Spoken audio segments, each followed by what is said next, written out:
Alright, I think we're getting the bits flowing. Getting another stream going.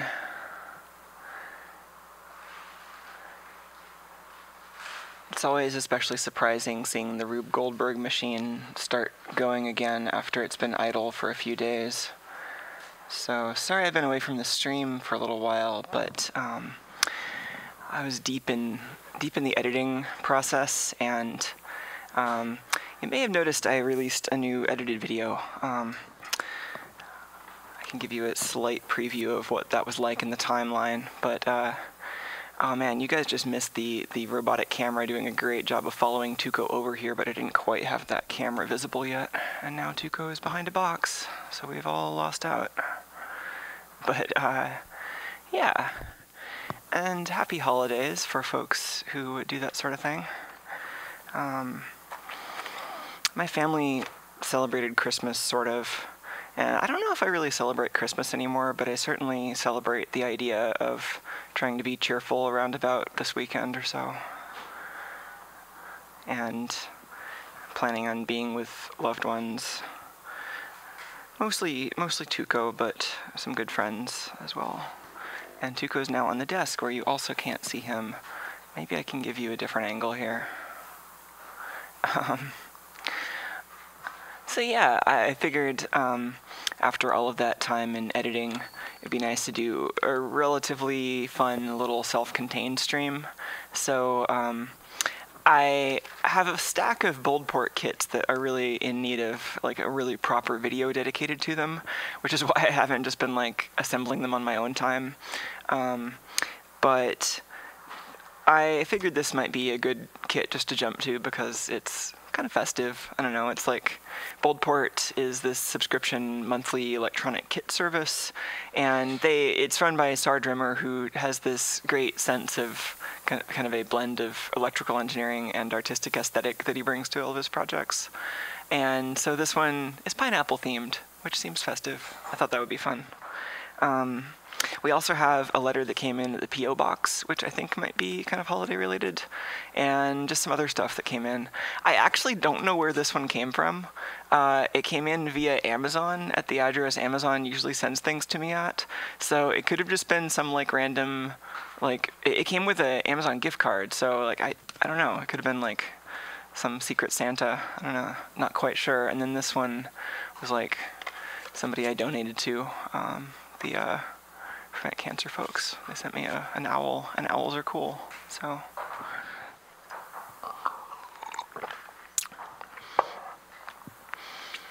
I mean, this could have been like a family member for all I know. I'm not really close with a lot of them.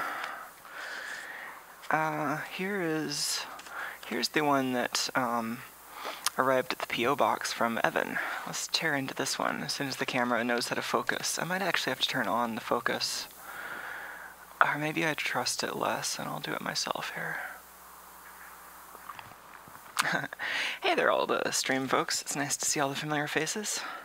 Let's see if I can open this without using my ESD mat as a cutting mat, because that's not the right thing.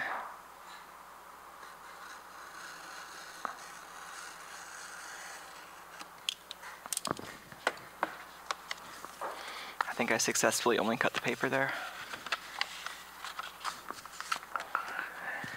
Whoa, that's great.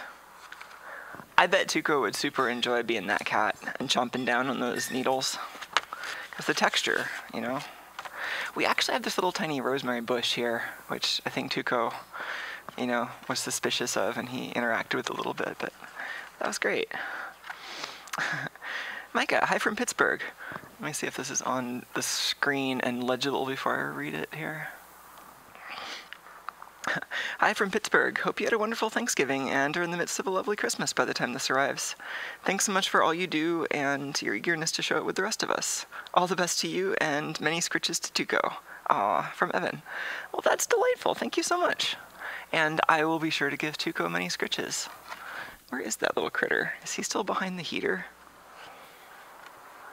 I don't know where Tuco is, but I will keep an eye out for him. Anyway, this is delightful, and thank you so much. That is really great.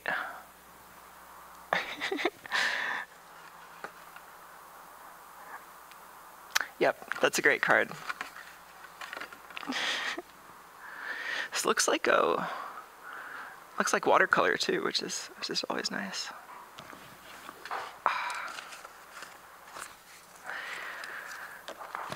Well, I'll have to. I'm actually low on refrigerator magnets at this point, and I want to make some more because I like making. It's like I've got a stack of neodymium magnets, but on their own, they're easy to lose and kind of dangerous for kids and pets. So it's an excuse to make more either milled or 3D printed fridge magnets to hold stuff on the fridge. 3D printed is easy, but I also have done some that are milled out of corian before, because I got a box of... Corian is this like composite material that's used for kitchen countertops, if you're not familiar with it.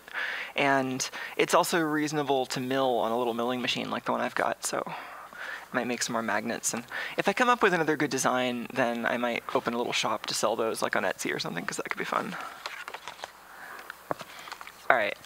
Well, that was some good card opening.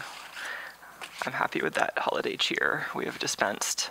Do you feel merry? I feel merry. I feel slightly merry, at least. I feel cheerful, for sure. Which is saying something this year, right? All right. This is a delightful Bold Port Club. Most of these are in... Like, the packaging has evolved a little bit in the Bold Port Club, but this one is definitely special. None of the other ones are bright yellow, so this is great. Ananas. Why is my phone noisy? Don't be noisy, little phone. Alright, let's dig in.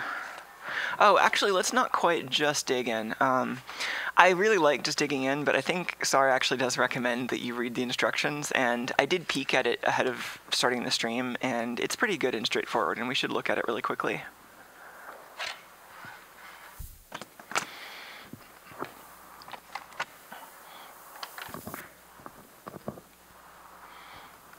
I don't know where Tuco is in either. Oh, there he is. Is he within reach of the robot? Let's switch to that channel.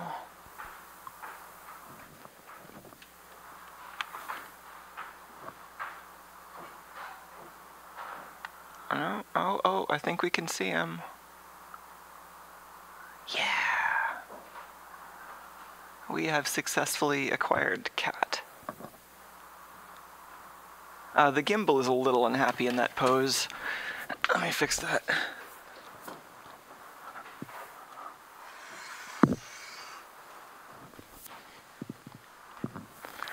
There's still a problem on the to-do list. Oh, Tuco is still suspicious of that thing. Let me give him a pet. Hey, boy. Maybe he was just looking at me. I am so stripey today. Sorry about that. Tuco is the stripey boy that everyone here cares about.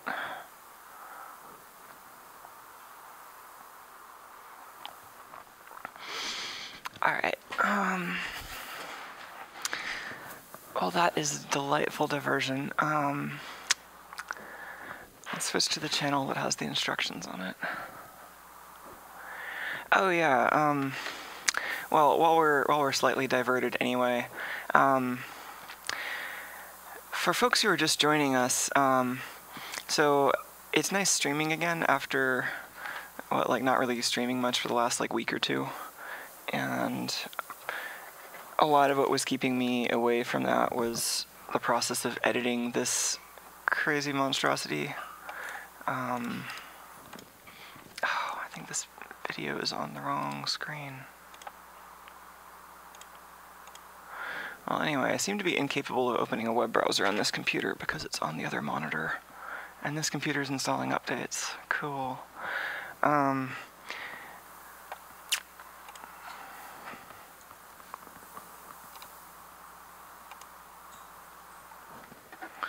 This is, oh, there we go. I always struggle to remember the keyboard shortcut for moving windows between monitors on this operating system, but there we go. So, if you go to scanlime.org, you can see the latest video here, the smart camera gimbal bot. And this is actually, feel like I let the project kind of pile up to a degree because we were doing a lot of work where I wasn't really sure what the stopping point was for that particular bundle of work, and there was just a lot going on. And so this video ended up being about pretty much the entire mechanical structure of the flyer and the computer vision, and it even kind of had an aside for the 2 cats that I was temporarily taking care of, so it was pretty in-depth. And then you can kind of see what the editing timeline looks like for the video over here, if I could zoom in at all.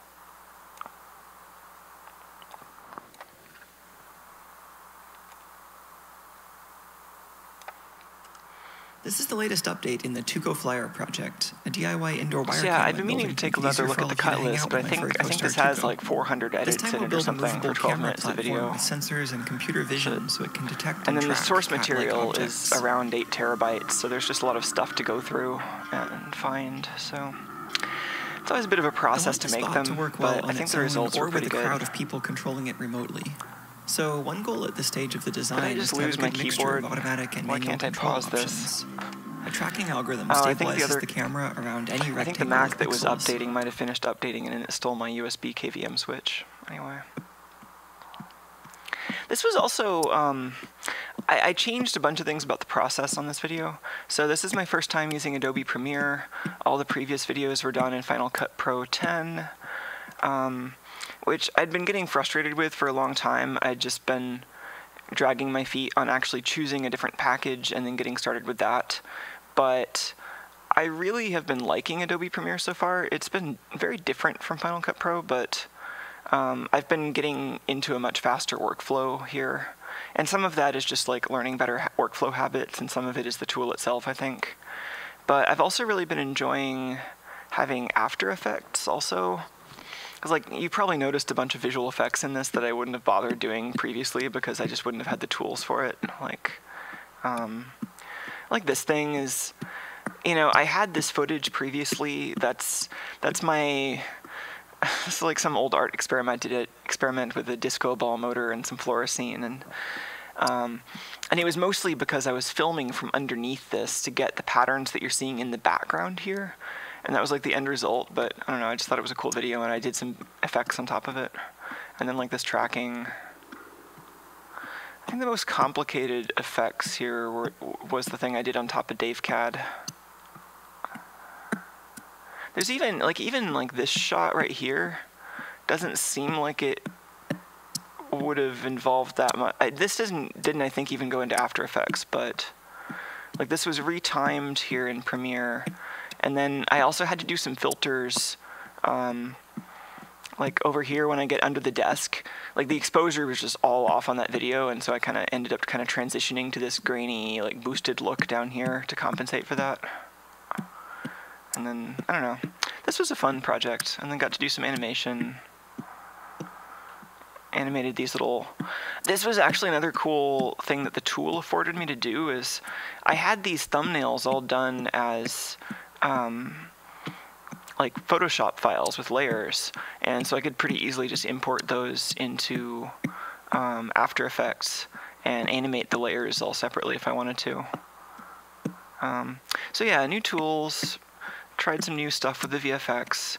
This was also the first one that I did in 60 frames a second, which I hadn't been doing before because most of the source footage is still 30 or 29.97, but like I do so much like retimed and animated stuff that I think the 60 ended up actually working out pretty well here.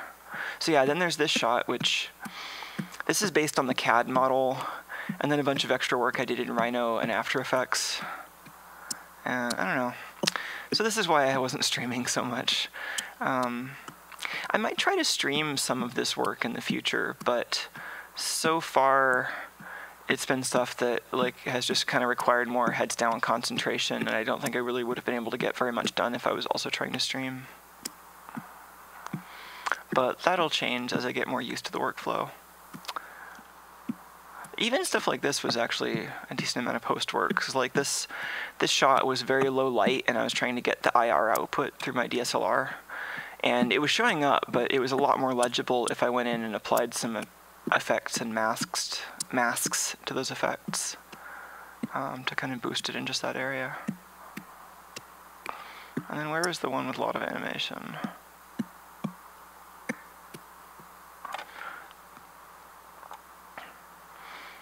So many edits.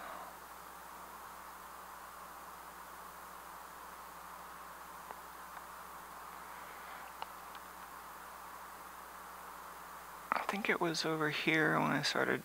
I was archiving this project and like deleted a bunch of the cache files, so that's why it's being especially slow at loading thumbnails now.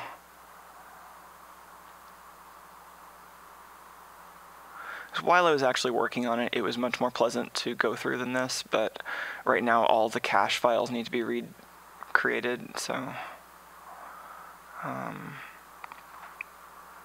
there it is. So like this sequence, I did all this in After Effects, and it was fun. You can even see like I was gradually replacing the handwritten stuff with animated text. But I was doing that replacement before the finger had completely, well, my finger had completely done this like little animation over it. So I ended up having to like mask out that finger and have another layer over it. And then, I don't know, this was super fun. I haven't gotten good at sharing this kind of stuff yet. And there are plenty of other people on YouTube sharing like After Effects. And so I don't know if that's something that's as useful for me to share, but it's been fun to do. And I think it's, I don't know, like it feels weird like putting so much time into just like 12 minutes of video, but I think the results seem worth it. I don't know. I'm curious I'm curious to know what you think, you know, whether you prefer just like more content that I spend less time producing versus if you like seeing this stuff that I spend a lot of time polishing. So anyway, I think that's enough of that. Let's get back to the kit building stage of this thing. Oh, actually, that's a good question I just noticed from James, who asks, what sort of things did you have to do in Rhino for the CG flyer model? Actually, I can show you. It was, that was a really interesting, yeah, let me just do the really quick breakdown of that, because that effect, you probably would not expect how this is. Well, because like I ended up building this in a pretty surprising way. So this is the effect we're talking about for reference, and this is actually just a pre-rendered video. So let me actually just close this and open up After Effects.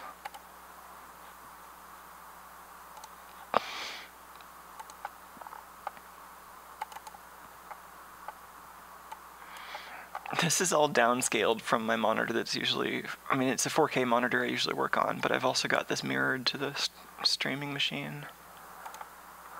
So it's kind of illegible.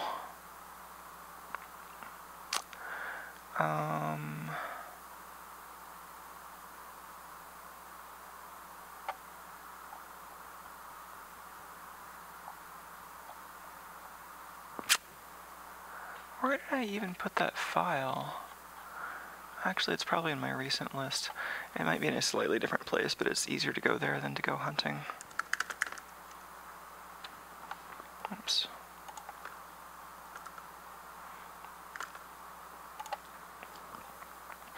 Yeah, this computer's also got this other monitor that I can't see from where I'm sitting, which is making this slightly confusing.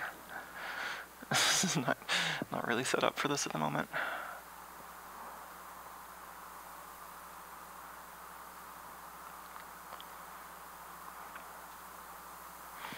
Oh, cool! Glad to see some folks liked the dense editing and the animation. Oh, and it looks like I'm missing some YouTube comments over here. Sorry. Oh, cool! Draven liked the pacing on the video, but they missed out on some detail for some parts of the process. Yeah, I definitely could have gone into more detail. But then they're saying, man, looking at the timeline though, I can see why you didn't go more in depth. Oh yeah, and they liked the 60 frames per second also. That and the pace of the video helped make it easy to follow. Yeah, I think, well, I did pay more attention to pacing this time, and I think another thing that helped is this was another video that I scripted, but I didn't script it all at once. I scripted it and then edited it and then scripted it. I kept going back and forth to try to get the timing right. which was a little bit tedious, but I wasn't really sure how to time it otherwise, because I had all this video footage that I wanted to use that was a specific length, and so I needed to tell a particular story, but I needed to also fit it really closely to the footage that I happened to have, and that was what made the tedious process seem kind of necessary. Maybe I'm just forgetting what I called this file. That's like a common creative process problem, right? Like, what the fuck did I call this file? Another context is already active? Oh, geez. I'm having bad luck with the software here now that I'm trying to show people what's going on.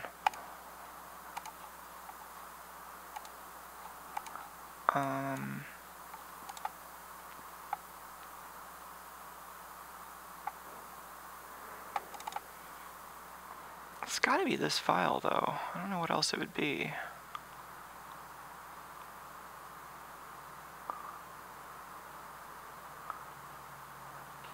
Oh, no, this is something else.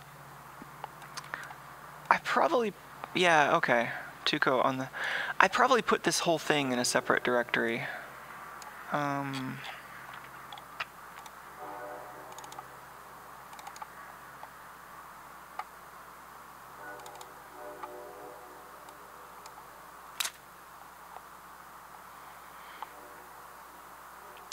Oh. You know, I think this is super confusing because this is the part of the project I was working on while I was migrating from the Mac to the Windows machine. So I think I actually did the After Effects part of this on my Mac, and the files might still be over there. And I don't have that... Oh, actually... Hold on, I think I could actually get in there. Just a sec. I just need to do some remote connection nonsense.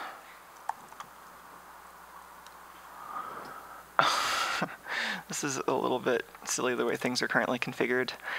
I've actually heard this story before, that people who used to use the Apple Trashcan Mac for video editing, they just started to find that it aged so badly that it just ended up in kind of more of a file management role, and then they ended up with a like basic Windows machine doing their editing, and that's kind of where I found myself too.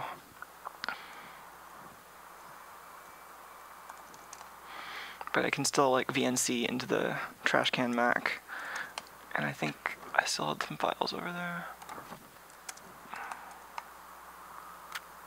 But you were asking about the Rhino part, and that part I did do on Windows, and I could just pull that out too.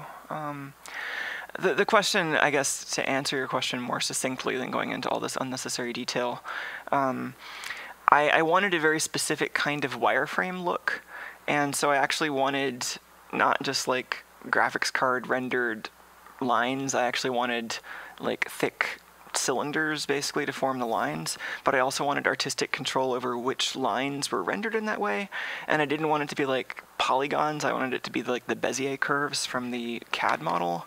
So that was like my pile of annoying artistic requirements that caused it to need me to do prep work in Rhino and then export like 20 megabyte STL files or OBJ files.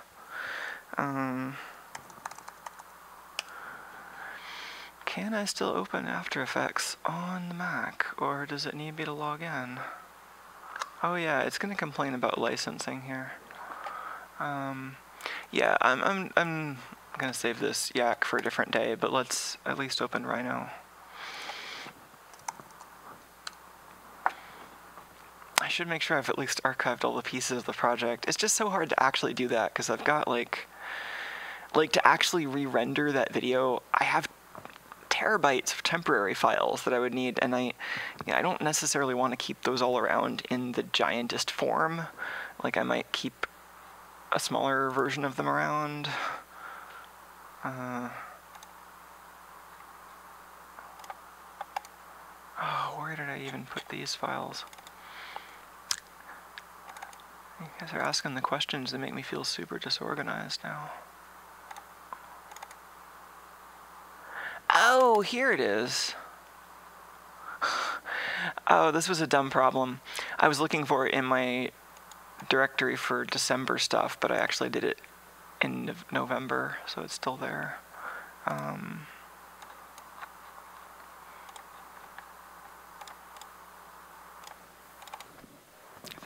this is it.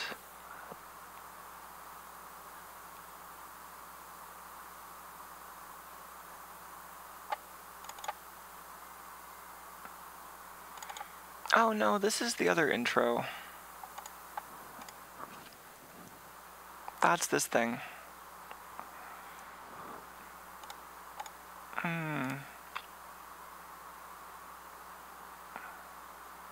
Yeah, never mind. I still don't know where it is. I'll have to get back to you on that. But it was basically just a bunch of stuff in Rhino where I outlined the parts of the thing that I wanted to glow and made one object for that. I made a different object for the actual interior of the flyer and then rendered those two separately with the Cinema 4D light that's included in After Effects. And the Cinema 4D light is missing so many features that it's like really, really not very useful for this kind of stuff. But to get around that, part of what I did was I rendered just like really basic silhouettes of those objects and then did a bunch of 2D processing on After Effects to get the visual effect that I wanted. Now Tuco's wandering around. Anyway, I think it's time to open this kit.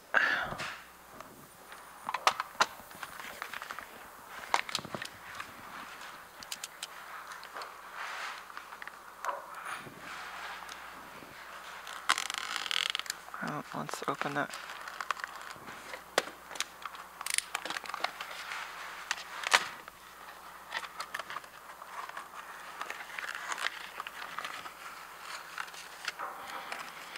Oh, right, I was going to open the instructions too. That's okay. They've even actually got a link, which is cool. We don't even have to skip ahead.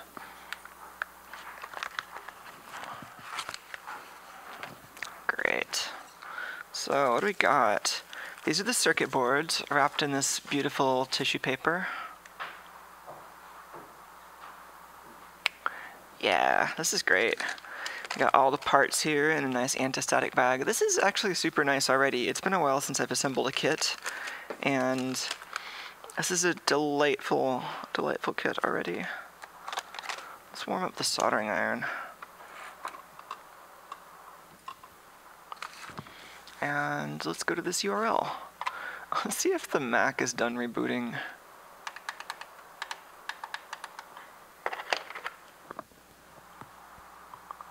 Are you a computer yet? Oh, that was the soldering iron. The soldering iron is not. Well, it is a computer, but not this kind of computer.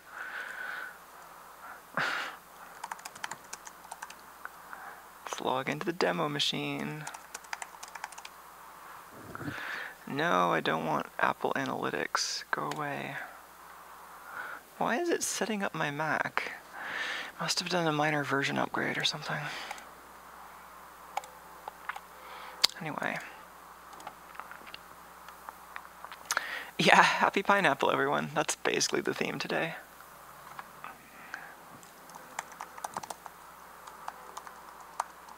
Ananas. Oh, it's so tasty.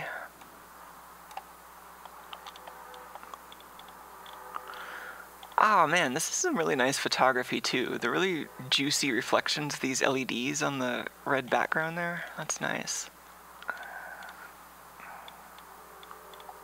I don't know why I'm reading the screen that's both inducing neck strain and lag. There's a nicer screen down here. So yes, the point of this is that it's three-dimensional and looks like a pineapple and blinks. And it's covered in capacitors.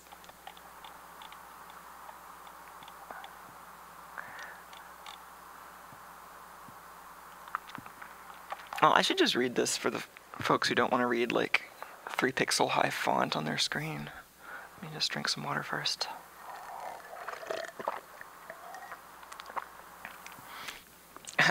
Chris says, lol, everything is a computer, even light bulbs now. 2017, yo.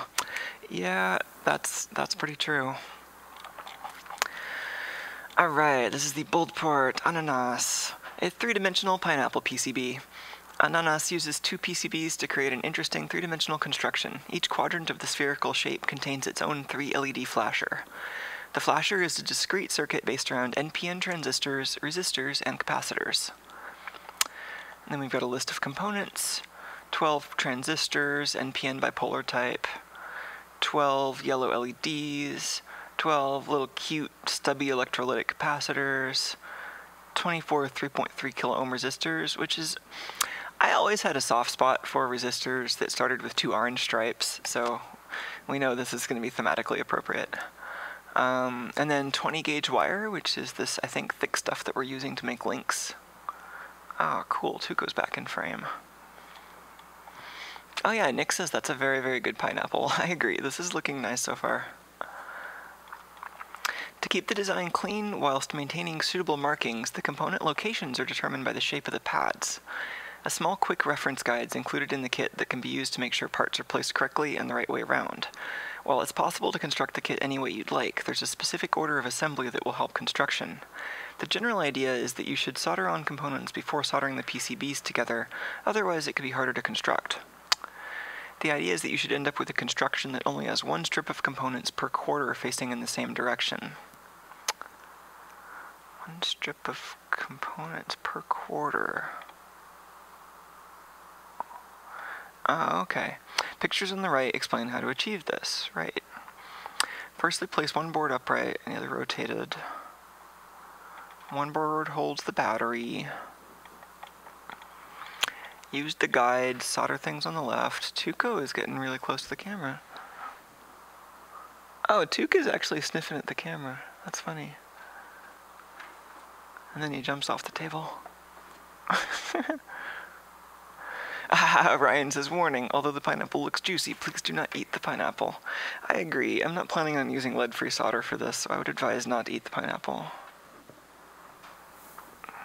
It does look juicy, though, doesn't it? Look at those reflections on the plating. That's pretty great.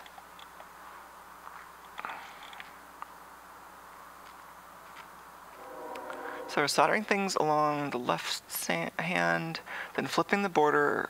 Oh, okay. So the goal here is to kind of help you not get confused with the orientation of the components, I think. So it's saying hold the board in a particular way, solder along the left side, then flip it and repeat the process. And hello, train. And then we're putting the boards together using blue tack or helping hands. And then interboard resistors to make it all 3D and pineapple-y and delicious. I lied about the delicious, but great. Well, I think we should dig in.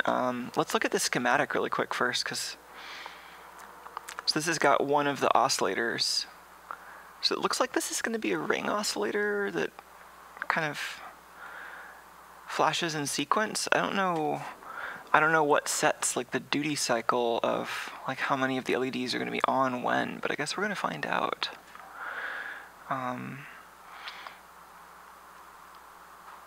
These are each transistor inverters, so it's transistor and resistor logic. When this transistor turns on, it sinks some current through this LED and this resistor and ends up pulling this node low, whereas otherwise it would have been floating up to 3 volts. And then that slowly ends up turning off the next stage. And so it's kind of like stacking 3 inverters in sequence. It'll create an oscillator. But the actual parameters of like what the fading will look like, I'm not gonna know quite what to expect without running it through a circuit simulator or just turning it on. That's really pretty though. And then this is the code that he was talking about. This is the transistor package. Is that looking at the bottom of the transistor?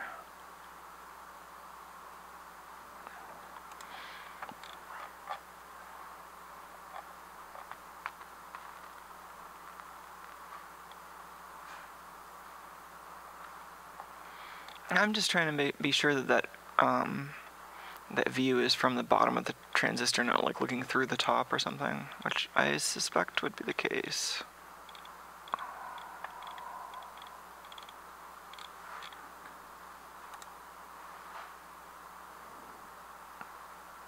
Oh, this is also marked.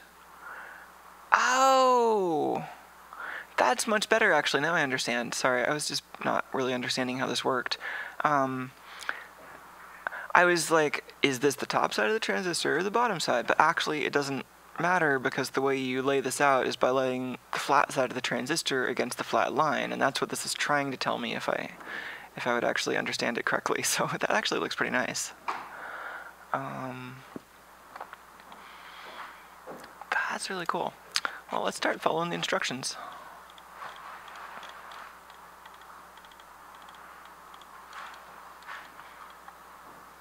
Oh, the gimbal sounds unhappy. Let me try to move that.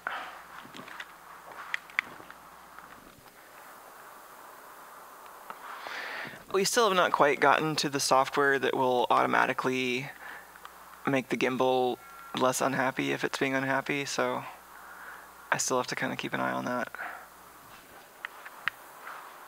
And is Tuco anywhere near here?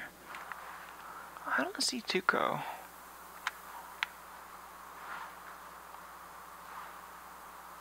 I'm gonna just leave the camera around here. Oh, Tuco's on the rack. Let me see if I can get Tuco on the camera here.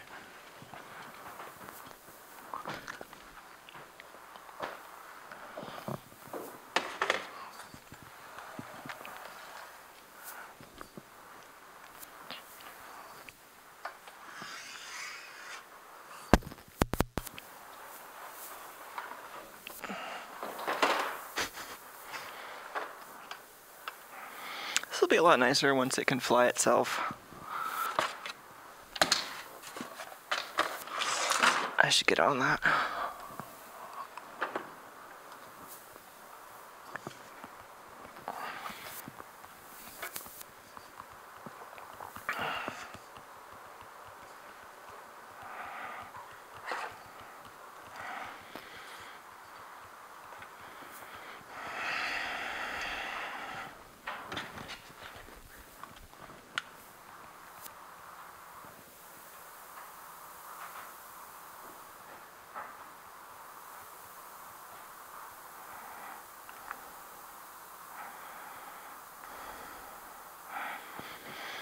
Oh, that is the spot where it gets stuck.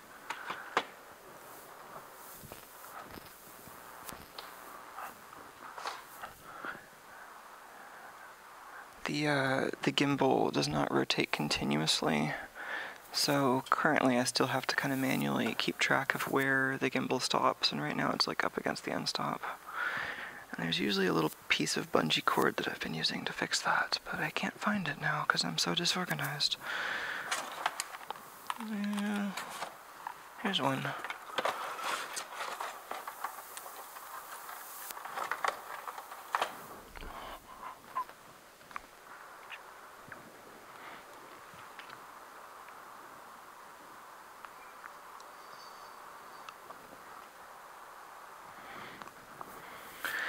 There we go. Now we've got Tuco Cam.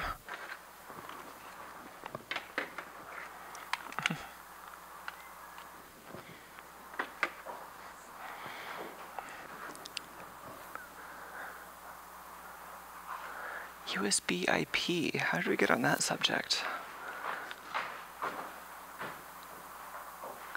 Oh, Sion on YouTube chat was asking what software I use to stream the Mac.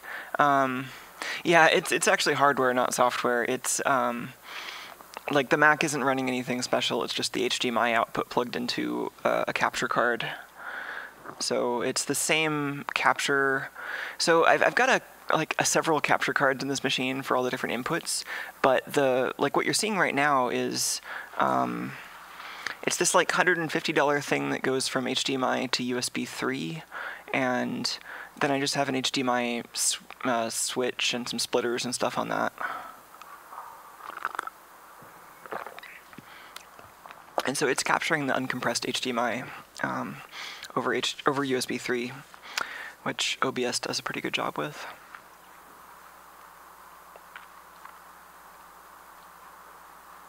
Oh, interesting. James wonders if it would be useful to have a simple recenter button that I could hit before moving it so I don't have to keep that kind of state in my head. That's an interesting idea. I hadn't considered doing it that way. What I do have is a little indicator that shows me where it is in its travel. Like I can just physically look at the gimbal and see where the back is. It's just not super obvious. I've got to like look pretty closely. One thing I'd like to do is use the LEDs to indicate that. I just haven't gotten around to writing the software for that yet, and I need to put a level shifter in there right now because the LED data is a little bit unstable right now. But yeah, that would be great. And I do have a little like mini map thing. Let me see if I can show that. Somewhere I have an HDMI switch. So yeah, that little thing with the X in the rectangle is showing you where the gimbal is relative to its travel limits.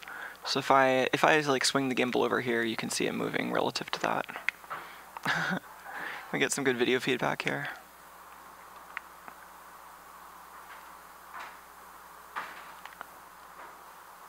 Oh, that's pretty good.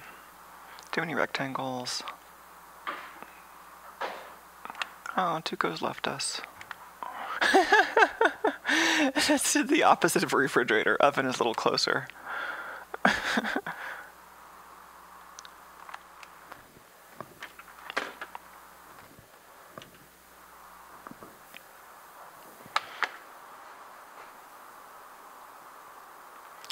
man, the gimbal is making slight noises.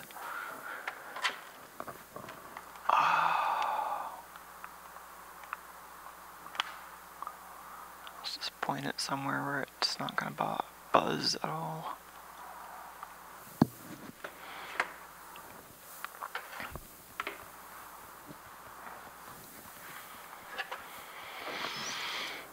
Okay. Actually. Oh, I saw it identify that as cat for a couple of frames. Yeah.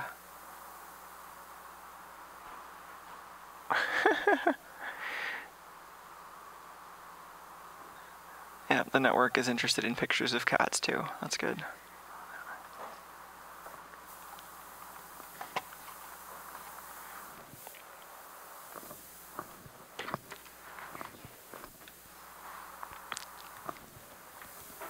Okay, back to the instructions. Which we also have a printed copy right here. Oh, and there's a sticker! Yeah! Oh, that's great. I'll have to put that on something cool. Ananas, ananas.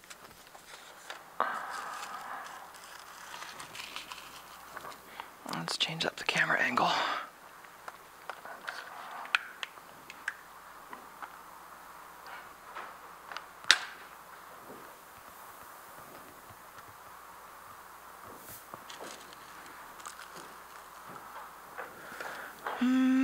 By change up the camera angle, I also mean make the lighting suck less.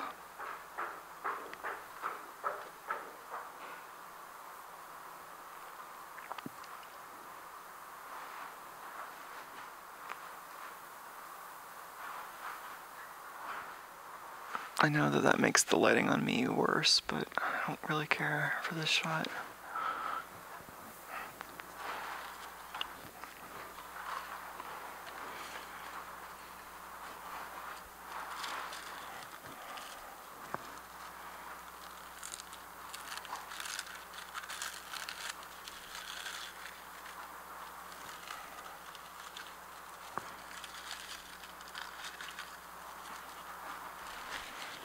Oh, I see. The USB IP question was separate from the live stream. That's cool. Is there anything like that natively supported? No, as far as I know, nothing like that has ever been like part of the OS built in. Like I know that that's been like a third-party thing for a while. Like Citrix had one of those, and some other smaller companies. I briefly looked into doing one of those for VMware, but I don't think we actually wanted to go through with it at the time. So here's our two halves of the pineapple. These are great boards, wow. This is 2-color silkscreen. Okay, these need some more camera time.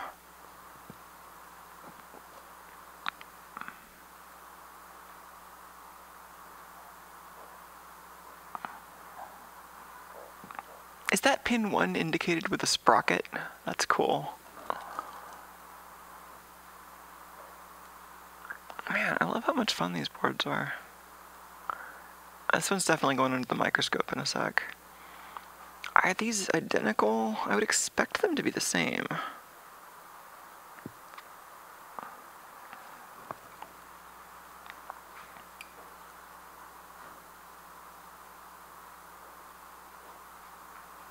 Yeah. Oh, that's what I wanted. Oh, okay. Sprockets are resistors, says James. That makes sense. Alright. Oh yeah, on this one the sprockets are labeled V+. Yeah, those are the inter-board connectors. Oh, and the wire bits are for the battery holder. Okay.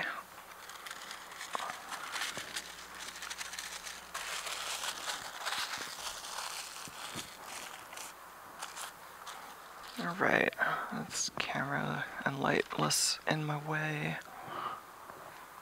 Yeah, the board is great. I'm gonna get it under the microscope in a sec. I'm just moving the light. Well, that was the shot I wanted. The light was now completely in my way. Oh, stop buzzing, gimbal. I might have to turn off that gimbal if it can't behave itself. It is not quite equipped with the software it needs to behave itself yet. It's coming. I was just busy with video editing. Alright, gimbal. Sorry, gimbal.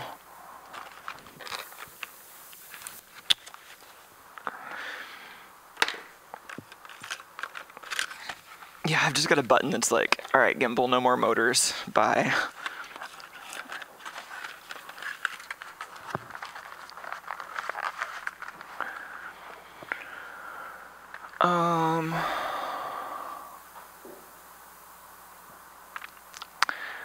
Promorific is asking if I repair gimbals. I hadn't thought about getting into that business yet.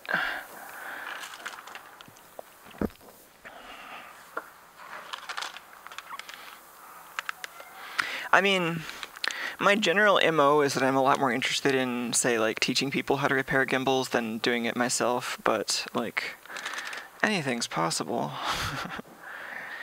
But, yeah, I mean, my first question would be, like, have you tried opening it up?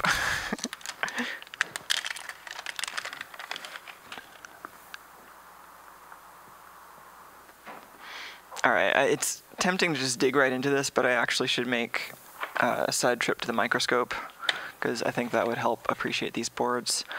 I need to record the microscope. How do I even do that? I think I need... Sorry, a brief bit of technology. I think we've got to go back to that remote session.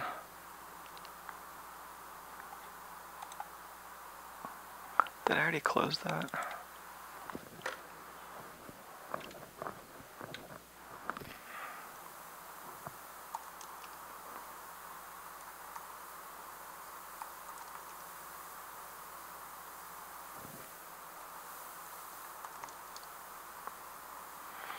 Alright, this machine was still cranky about the Adobe license, but I don't care right now. Go away, Adobe.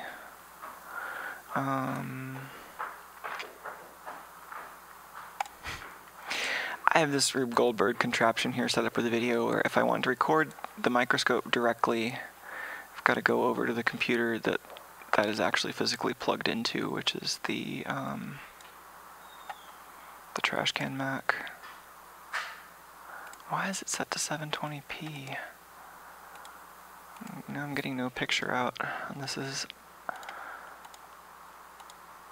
It should be...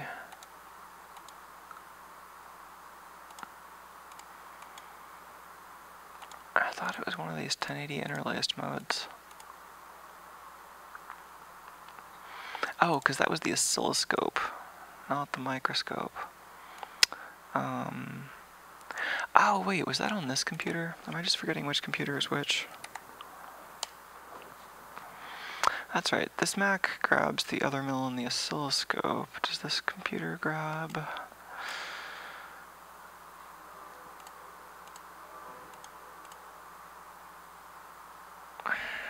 microscope? Because the microscope needs deinterlacing at record time, which I would do with OBS. Oh, this is on the other screen now. Yeah, here it is. Alright, don't mind me, I just don't remember how any of this stuff works.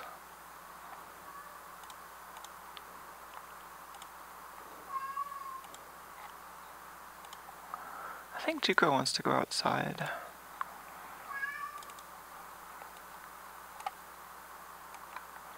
Alright, and this is the microscope on a bit of a lag, so got some boards. Yeah. Let's record that.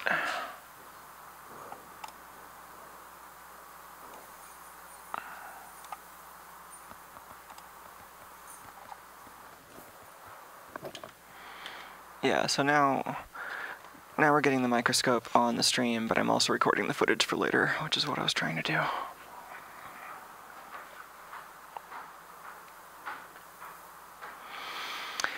And yeah, so actually Dr. Toon, who's often in chat, got one of these same microscopes and found out that there's a pretty easy firmware hack to disable the interlacing and get it to output progressive scan 1080p. So I should do that at some point. I just haven't gotten around to it. Right now I'm just doing the deinterlacing in real time as I record it on a computer that has some cycles to spare while I'm doing that.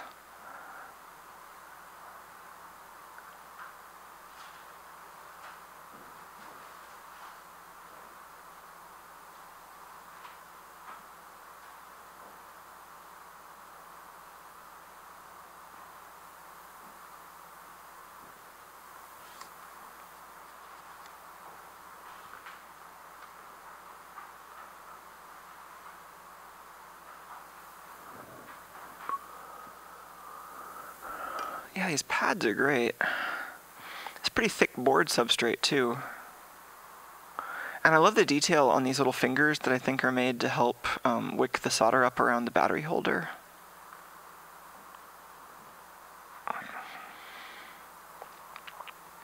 Oh neat, the line there is actually a gap in the yellow solder mask. You can just subtly see the shape on the solder mask as it's applied. Like it seems like more of a 3D sheet of material under the microscope.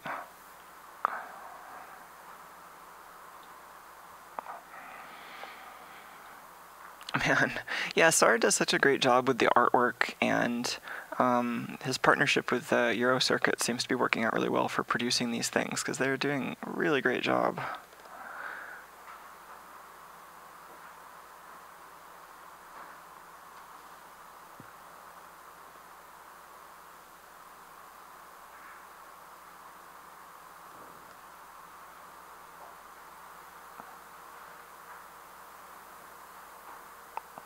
Oh, that's neat. Those vias in the middle are a little bit hidden.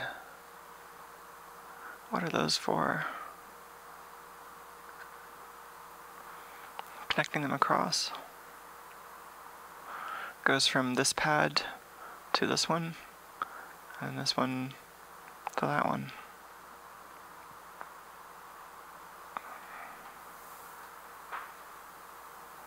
Okay. I think it's hard to pull myself away from just like photographing this board all day, but we could put it together.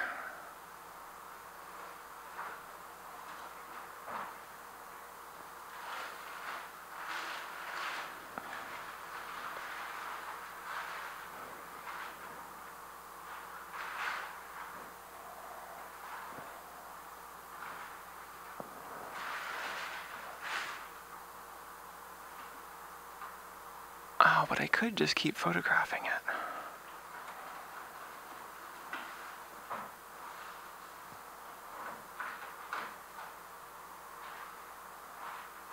Alright. I think I'm done. Let's quit that recording while we're ahead, just in case OBS crashes or something. Alright. Let's go back to the steps.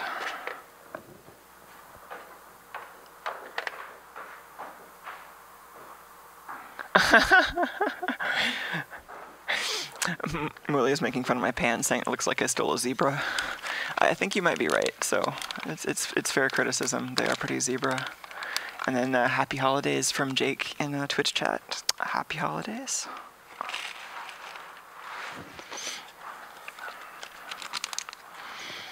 Just kind of unceremoniously dump out the parts here.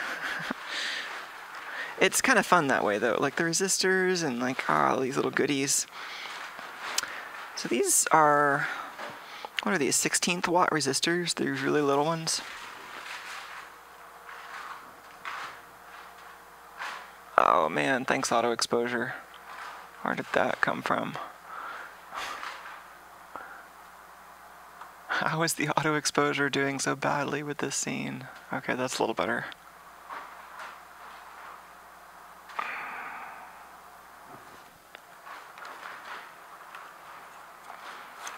Got some of these critters. BC547. Some nice European style NPN transistors.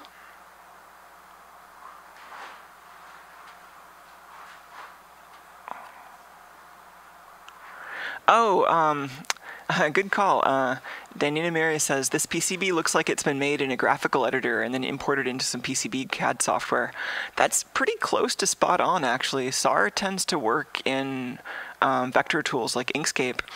And then he actually wrote a set of scripts in Python, I think, called PCB mode, which, or PCB mod E, I don't know exactly how to pronounce it, but it's a Python program that then takes as input some like configuration files and SVG files, and then does the kind of manufacturability related steps, like making all the clearances around the solder masks and the pads work out.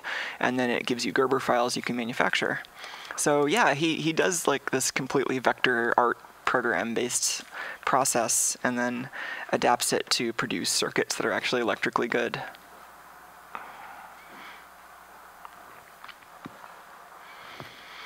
Oh, James is questioning my calling these transistors European style.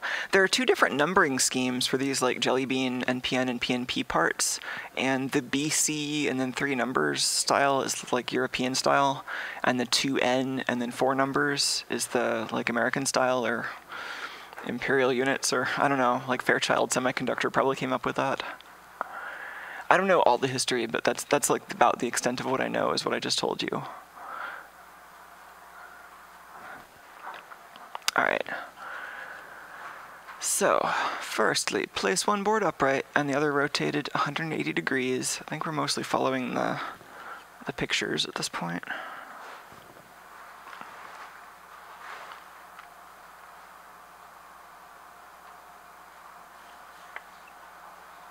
Let me make sure I'm starting at the beginning.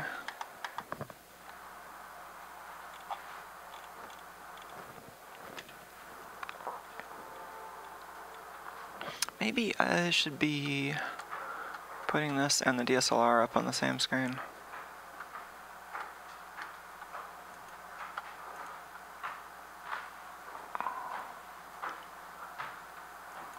Yeah, how about that?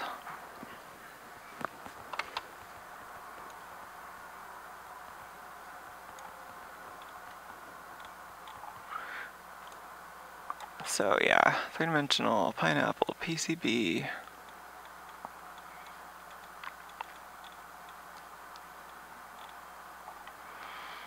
I think I was just confused by this step happening so soon. Is that, I think that happens later, right? That looks like the battery holder.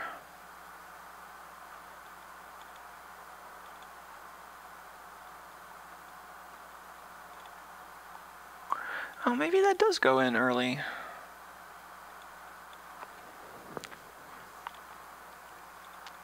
Can we make this bigger?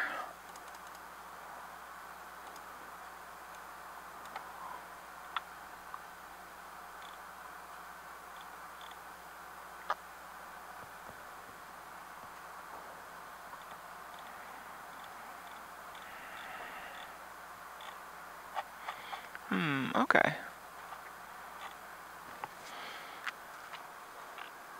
Where's that bit of wire then? Where's the wire? It says it's included. Oh, here it is. 7 centimeters of 20 gauge. Whoa, Tuco, what are you? Oh, Tuco, get down from there, honey.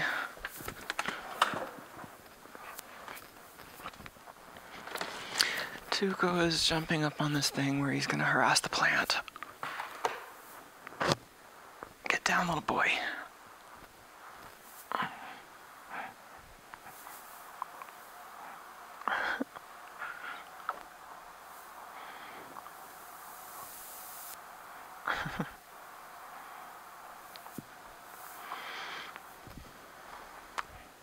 Oh, now Tuco stole my seat. Oh, do you want that one, Tuco? I have more where that came from. I'm gonna get another seat, and as soon as I have it back, Tuco will vacate this one, I'm sure. Oh yeah, there he goes.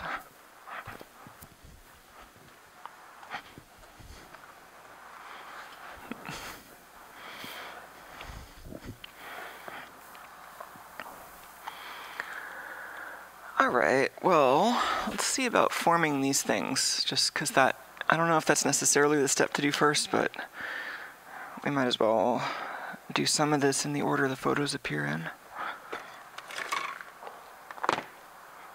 So, got some bendy things and some cutty things.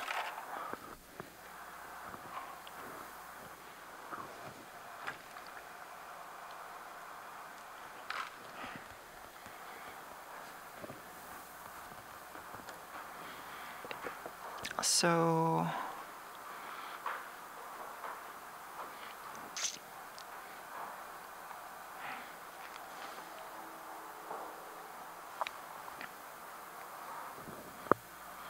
I guess I just eyeball the dimensions for the battery holder.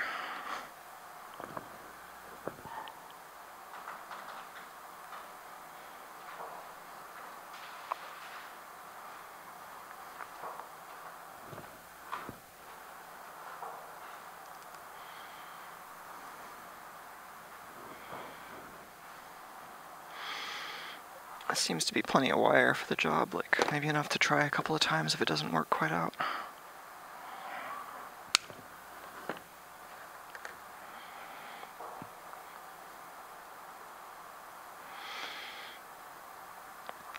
Oh, the heater is happening next to us, and it's making all the warmth go, most of which just leaves through the single pane windows. This is a pretty drafty warehouse, so it's pretty hard to heat in the winter. I mostly just have to rely on not heating it that much.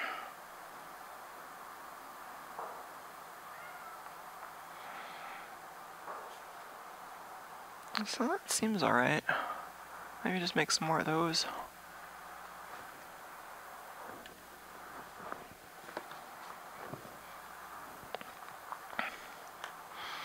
See, I think that concrete that you can see in the photo with the limp gimbal is actually just like shared with the exterior wall. There isn't actually any insulation there.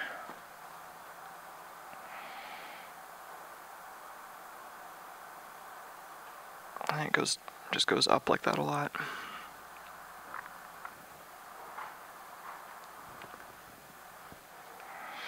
Now the trick is to make these two the same. The first one just could have been any old size, right?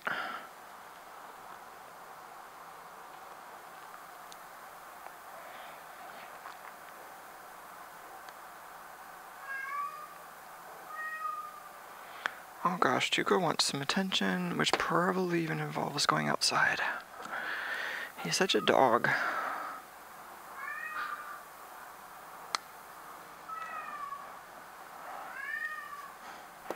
I don't know how much of that you can hear. This mic doesn't pick up as much room noise, but Tuco is howling a bit.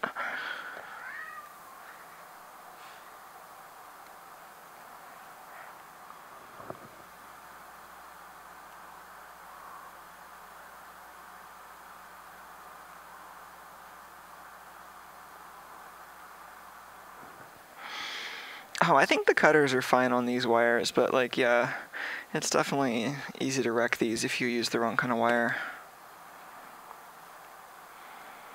I think I need a little bit of blue tack to hold these up.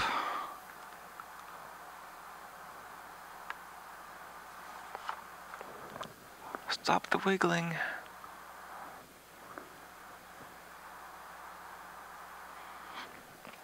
I can kind of stop the wiggling with my fingers, but I mostly just have to wait for it to stop. I'm actually debating whether it would be easier to tack these down and solder it, or just do the thing where you join two puddles of solder while you're holding the thing with tweezers. Because that might be easy to align. I don't know. Let's try tinning it and then sticking them together. This will also keep the wire cutters and my soldering iron away from each other.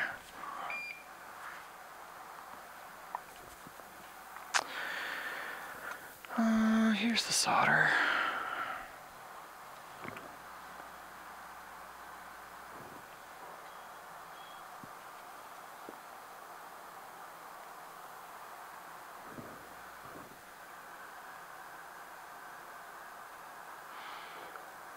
Oh. That got hot enough on the top of this that I was trying to just use that too.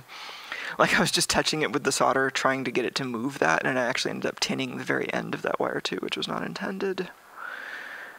Doesn't seem like a big deal.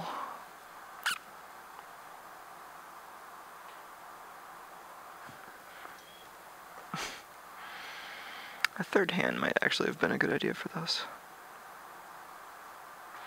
And I did the same thing. Okay, that was less graceful than it could have been. Oh, I could try out, I got one of these recently.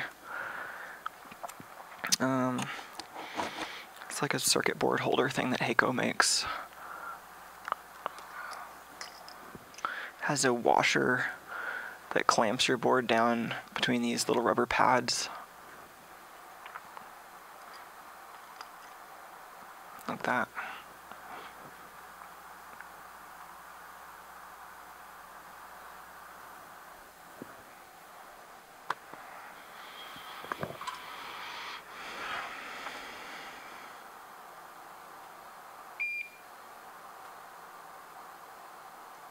I'm just gonna add a little bit of solder over here so there's something for that to stick to.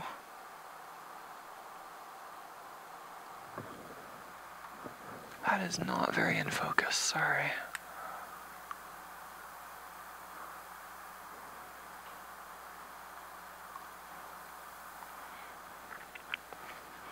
Oh man, Weehaw tools those are nice. They can be kind of pricey, but I've got a couple of things made by Weehaw that I really appreciate.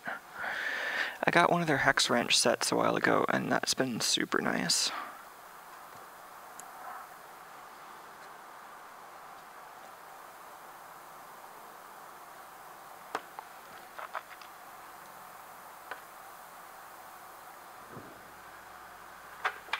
Oh, hey Tuco. Keep away from the soldering iron, honey.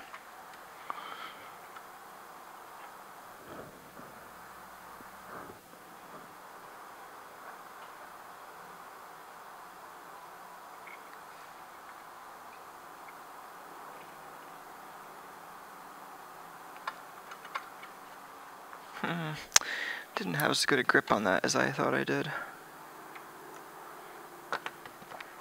Let's try a slightly grippier tool. Oh, Tuco, stay away from this, honey. Tuke, keep going. Keep walking. Of course he sits. Tuco. Honey, that's the wrong place to sit. I love you, but don't sit there.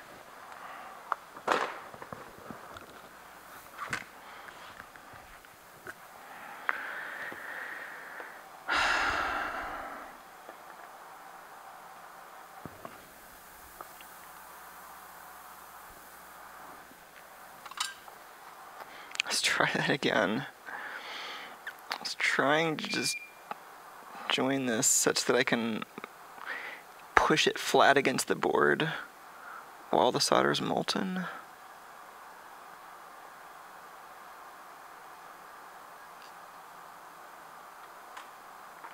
I think that was it.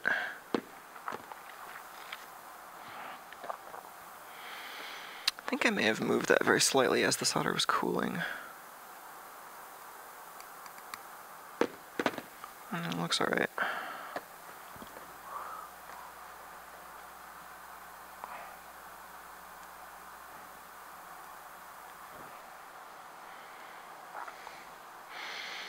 Oh man, that statement about over-trusting people when deadlines are close, that's relatable.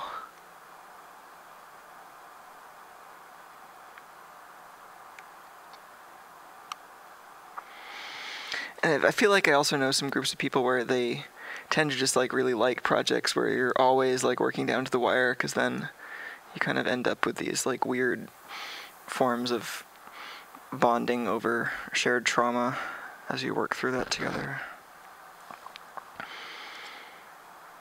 It's just like not really what I want my workplace or hobby group cultivating.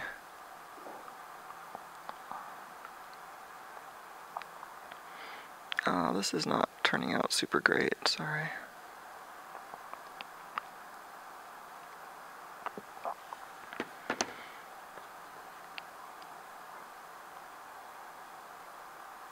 There we go.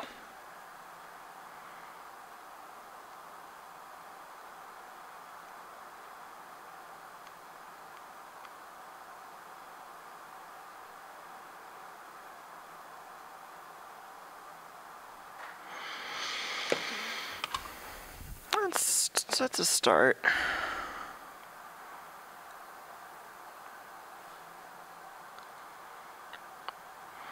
I should see if this actually holds a battery, because that's what this is supposed to do. Maybe this is an alright thing to do first, because it's kind of fiddly. Let's see if a battery fits.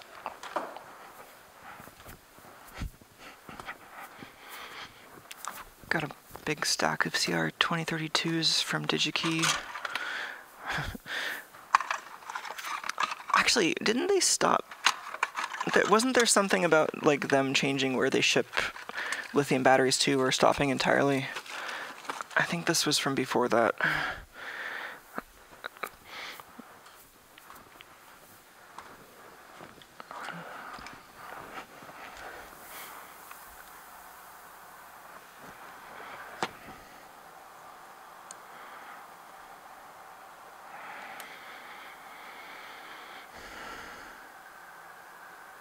That was a little too close.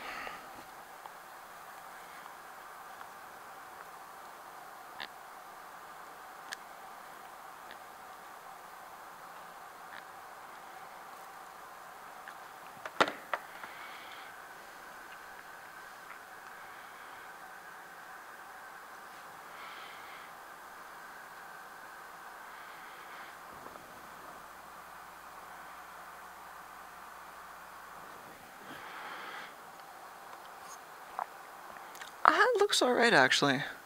That little extra bit of solder on the top might be helping it make better contact, actually. So this is what we've got. I don't know exactly how this is going to fit with the final thing, but it seems alright so far.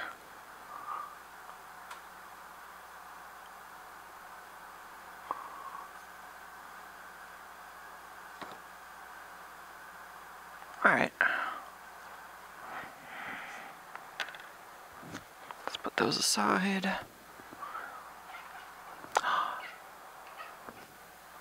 Can you hear that? Tuco's chirping at birds.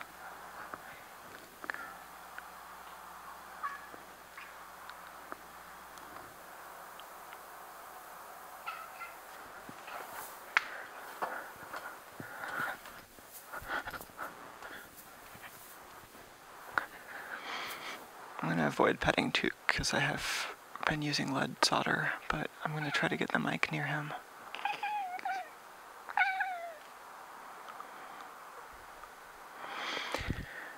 There's a bunch of crows just all taking off a few buildings over and flying around, and Tuco is making that noise like he really wants to go bite them.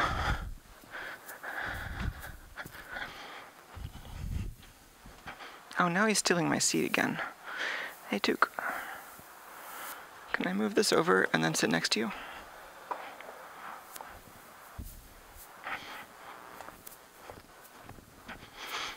I'm just gotta bring over the other chair without him leaving before I arrive with the other chair. Well, maybe that's working out this time, because he can see the crows.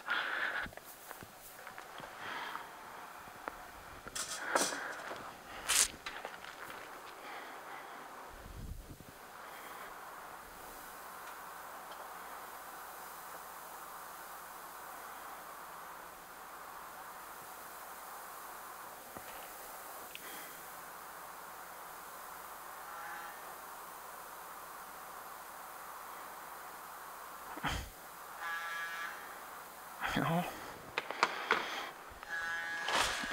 Sad gimbal.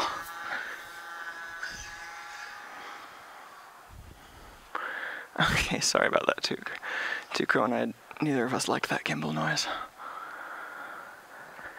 Okay, now Tuco is just gonna sit right behind me. Wow, and now Windows is like, we've got an update. Would you like to restart now or later? Right on time for stream.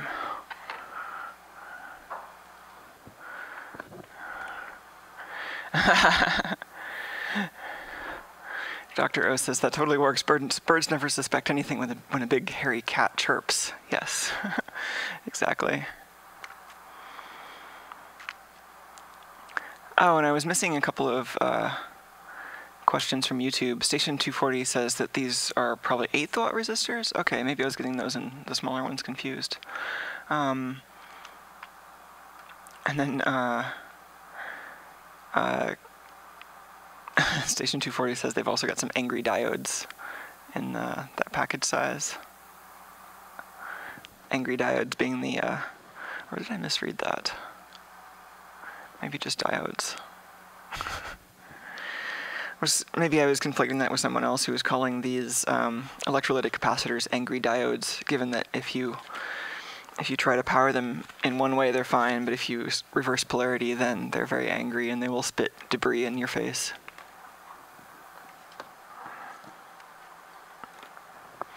Okay, next step here. So we are laying the board down and... Oh! Did I already make a mistake? I was just noticing in the pictures here, positive was on the left with these up, and I think I might have soldered these on backwards. I wonder if that matters.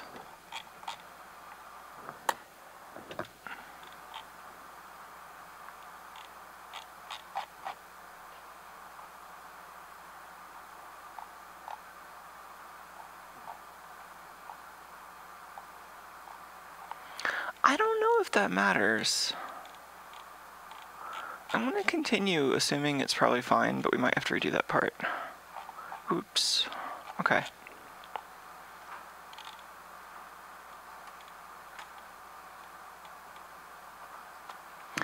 Oh yeah, I guess there was even a little picture here. Okay, maybe we should actually try to do this exactly how the picture says. I just didn't notice that the polarity here was the opposite of what I actually did. So that means the holder is probably fine. I just need to put it on the opposite side of the board. Let's do that.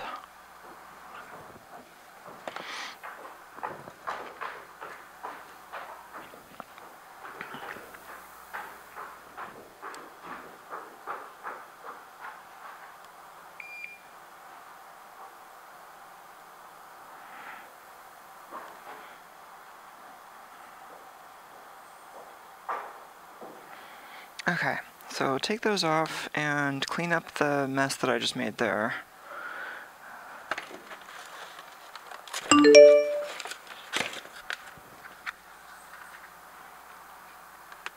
I need to reverse the polarity of the main deflector. Yes, exactly.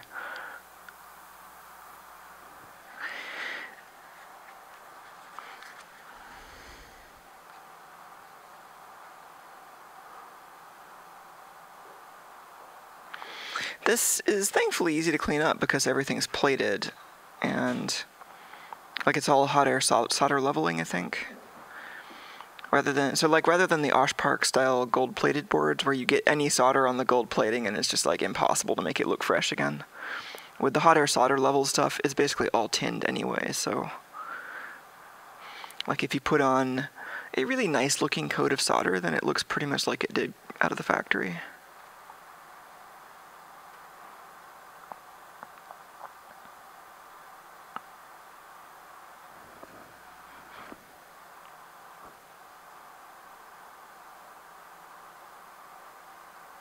This side of the board is a little less supported than the other.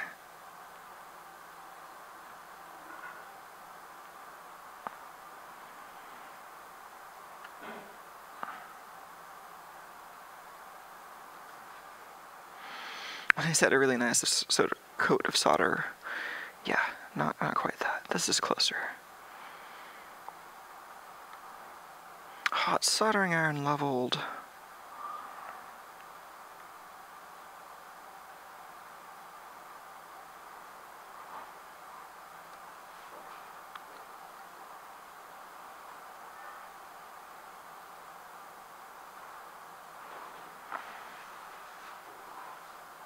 I should not have reheated or tried to reheat this one. It's going to be...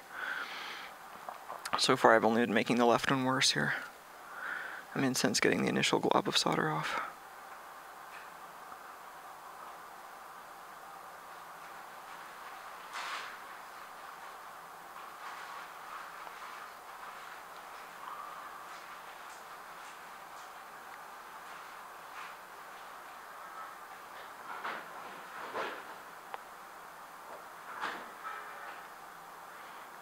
Alright, I think I should stop fussing with that. I think that's fine. It still looks a little uneven. Some of that's the flux, some of it's actual unevenness.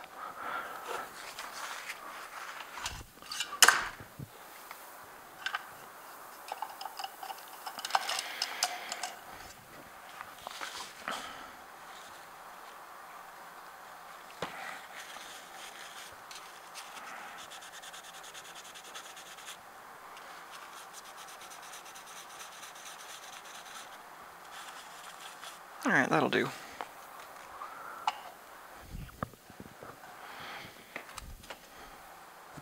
Alright, take two.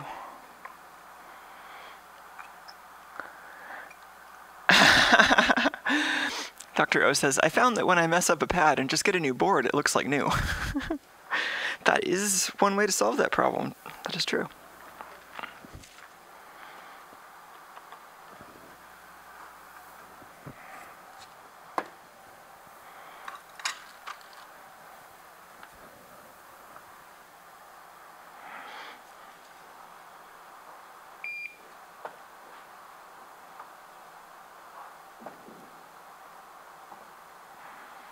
Alright, I'm trying to do the same procedure, but correctly now.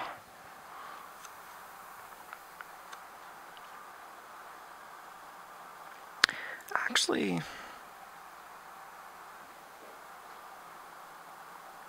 how is this not the right side either?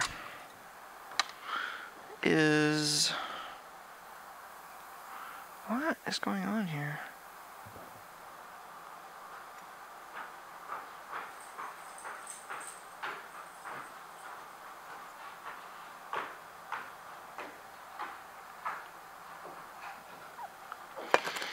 Wait, so I did flip the board. This is the side I cleaned up. This had minus and...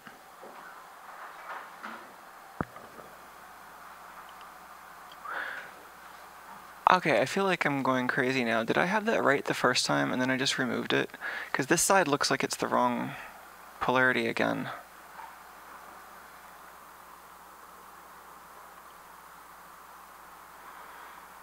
Did the image get mirrored?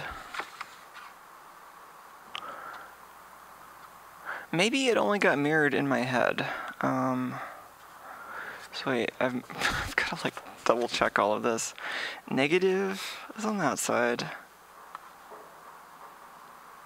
Gosh, did I have this put together? Did I have this put together right? And then I just took it apart for no reason. Merry Christmas, everyone. And these boards are the same. I'm just gonna like fail to assemble a pineapple today. That's my stream.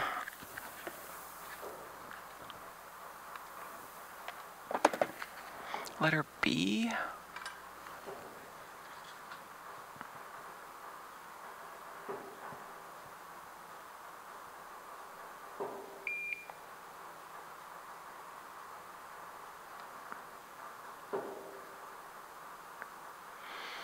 This is just the part of the board that's used for solder wick practice. No big thing, right? Okay. Cleaned up the finish a little bit on that one. Oh, geez, how did I just get that wrong? Am I just gonna keep going back and forth? That would be a silly way to assemble this.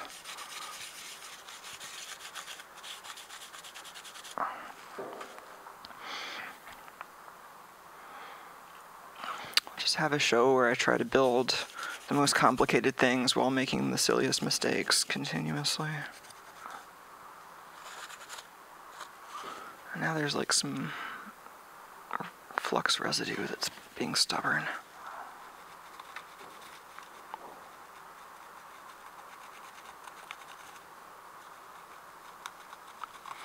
I'm gonna have to get out the brush just for that.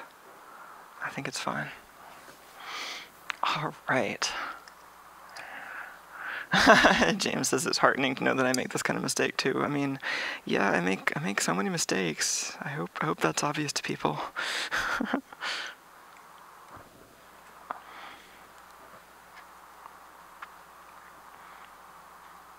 Okay, minus and plus. It is correct on one side and not the other, and both boards seem to be identical.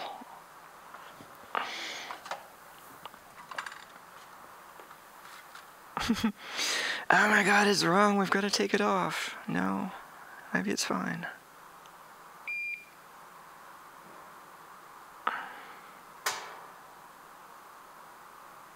Okay, minus and plus. I've got to keep looking back at that diagram, but no, this was right. It was right all along. I just panicked.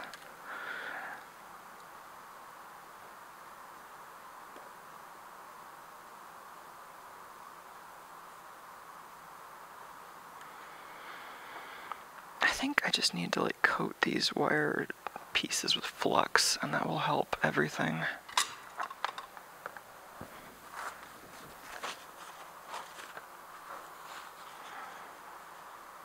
Because they've just got kind of an uneven coating of solder on them now. I think I just want some flux to help this all flow better.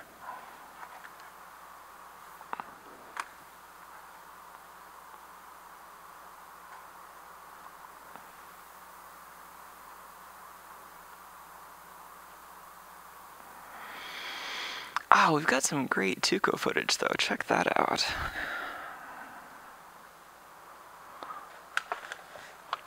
Where is my flux pen?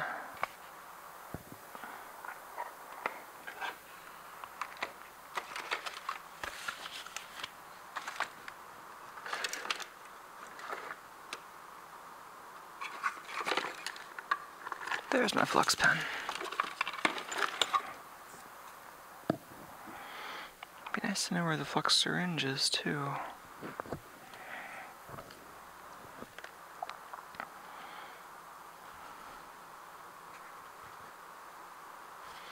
Oh, this is having a little trouble flowing.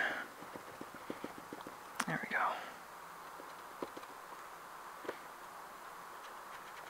Might be time for a new flux pen soon. I think it was Kate. I was watching one of her streams and she was saying she just had like a stack of flux pens or something. But I think this is still the only flux pen I own, which means it probably just means that I like using the flux syringe a lot more, and it's been large enough that I still have not gone through a lot of it.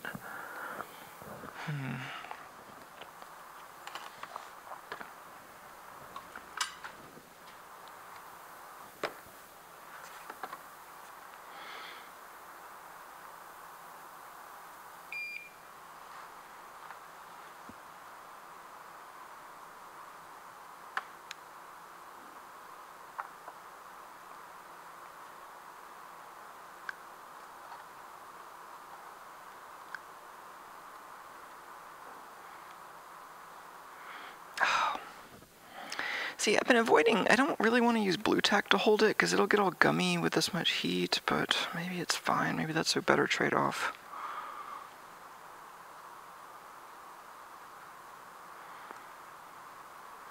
Actually, that like octopus kind of third hand thing I have is probably perfect for that.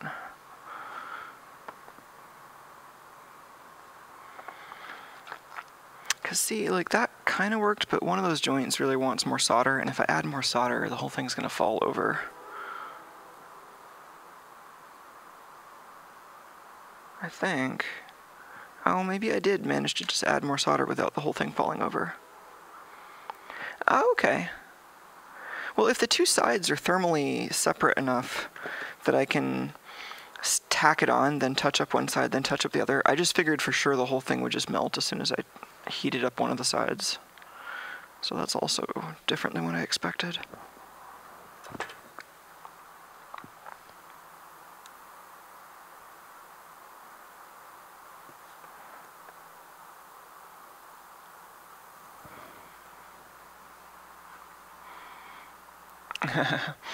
Yeah, I think I like syringes better than flux pens. I don't know if I'll get more flux pens. The syringes are nice. I just, right at the moment, I'm not quite sure where mine is. It's probably under this mess on my desk.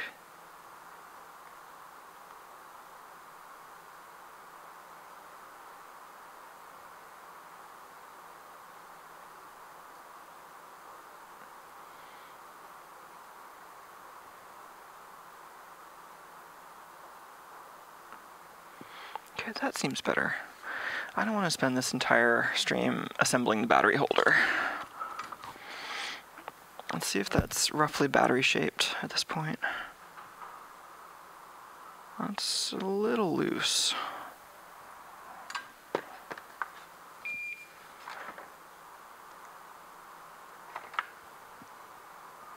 I'm just going to move this a little closer in.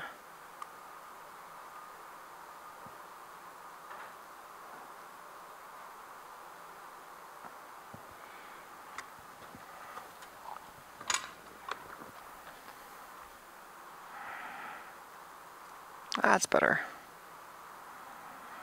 Let's touch it up a little.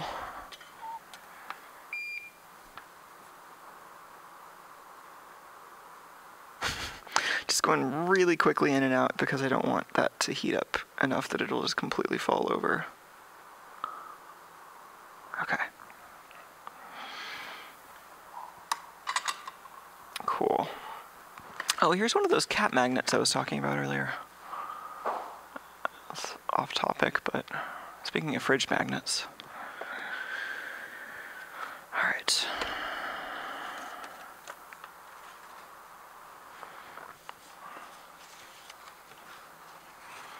I think we can go back to this instructional diagram now.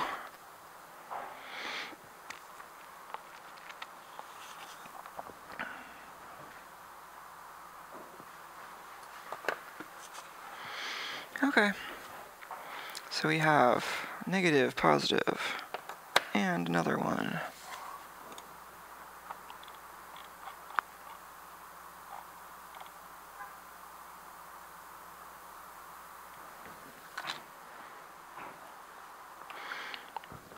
So that's the same thing, but one board is rotated 180 degrees, like in this plane. So these are the same, then this is the orientation that matches the picture.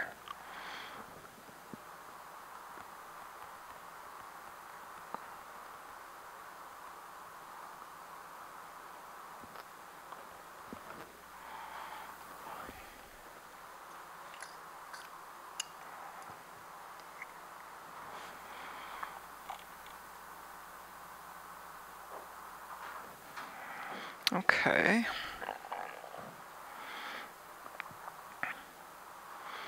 And so we're doing like LED here.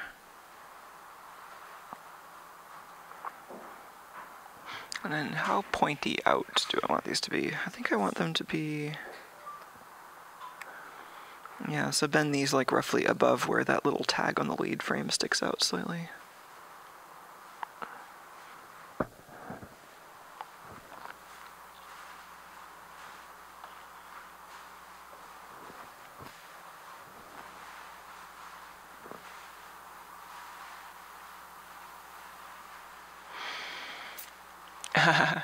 Nice. Dr. O says, I think an A-staple multivibrator might have been my first solder project as a kid. It did not work at first, obviously. I think I might still have a... Oh yeah, and then someone else, David on YouTube chat says B-side up, which I'm getting what they mean now that the bold port logo goes up. So yeah, thanks. That's useful. Yeah, the battery clips. I think I had those right the first time, and I just panicked. They look fine now, though. Now these are all going in with the long side down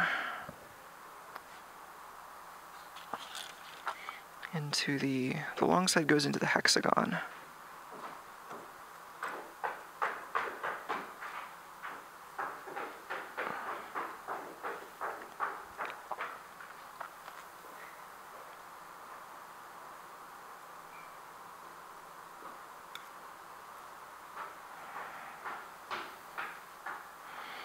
Cool, so just like that. Oh no. Wait, what?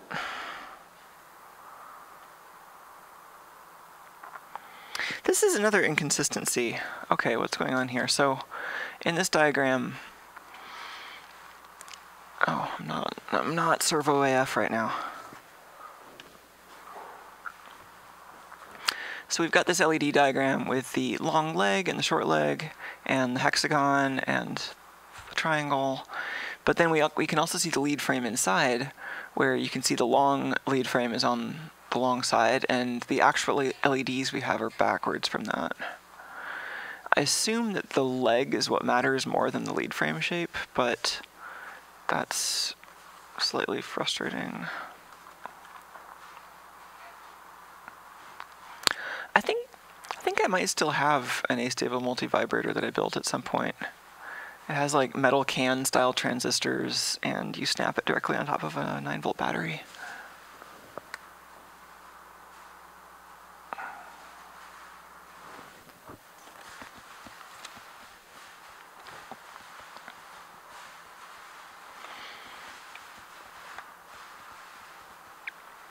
Alright, I guess I'll just do all the LEDs and capacitors on this side and then solder them on.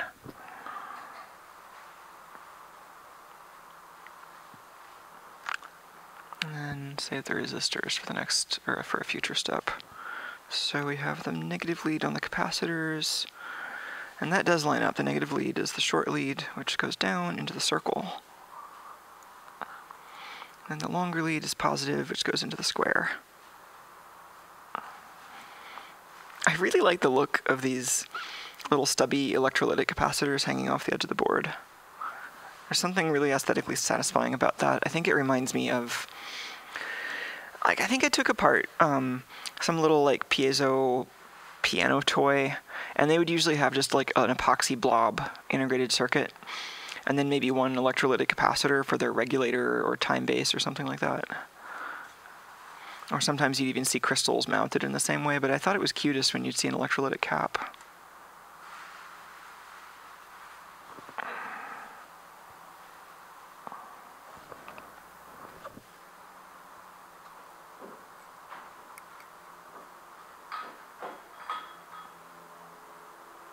I could keep going in.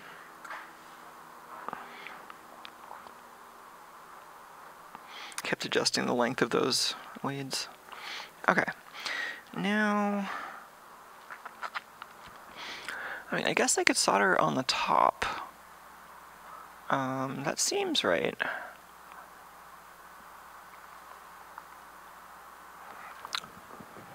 I mean, one way to do it would be to like tack these on somehow and then flip it and solder it, but I think I can just solder on the tops and then clip the leads and solder on the bottom.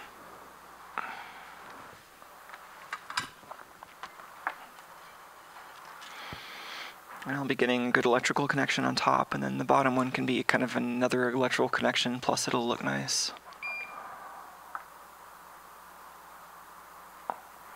Yeah, I always trust the wire length rather than what's shown inside the LED. Yeah, that's probably good advice. Lucifer re-login? I'm not sure what they mean by that.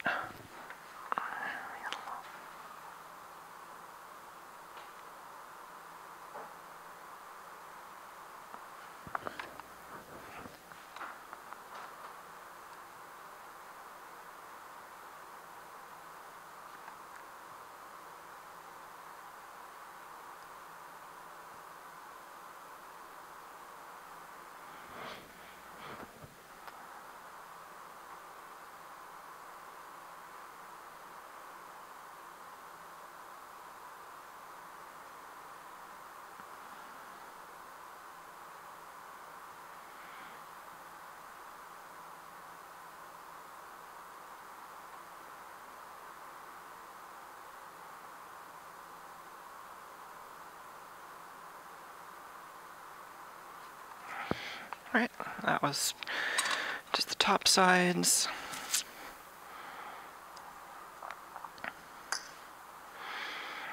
Maybe it would be fun to put this aside and do the same step on this board first, before getting ahead too much. So we want to start with this one, same deal except rotated 180 degrees this way. So, negative, positive, rotated, B side, cool. That looks nice.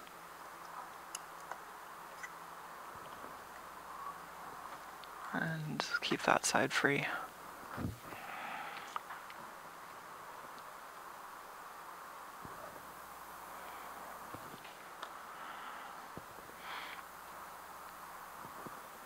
So again, the negative lead should go into the circle. Oh, this seems like these are backwards now.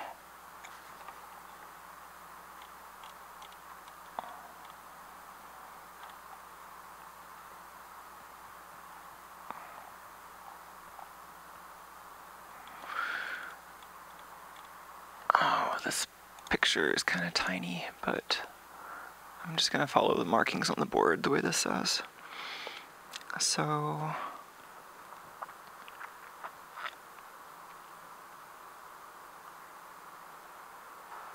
I don't quite understand why we're starting out with the boards in this particular orientation.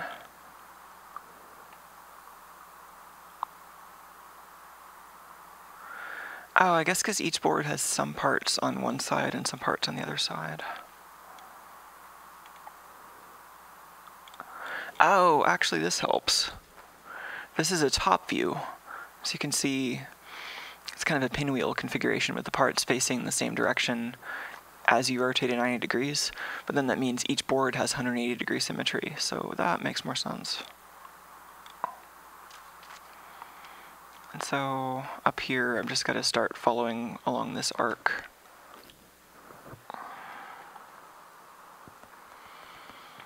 So the circle is capacitor, negative lead.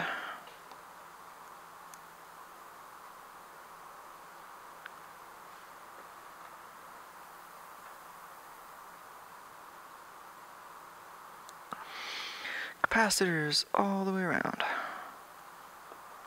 So cute.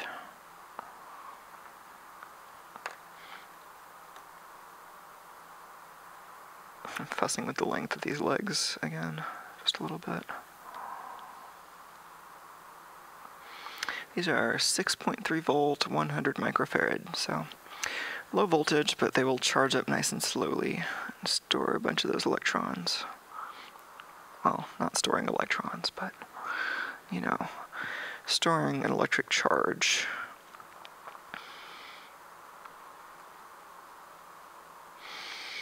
It's funny, it's easy when you're getting into electronics to think about, you know, analogies like current flow kind of being like water flow. But then, it's funny, if you follow that too closely, you can get some weird misconceptions. Like, when I was a kid, I remember asking my dad about how, electrical plugs worked. And I remember seeing, you know, a lot of, do I have any examples here? A lot of, grounded US-style plugs have, they have the ground pin, and then it's usually molded out of a tube that comes together in a point, and then there's, a gap in the middle. And for a little while as a kid, I thought that gap was, like the pipe where the electricity flows through.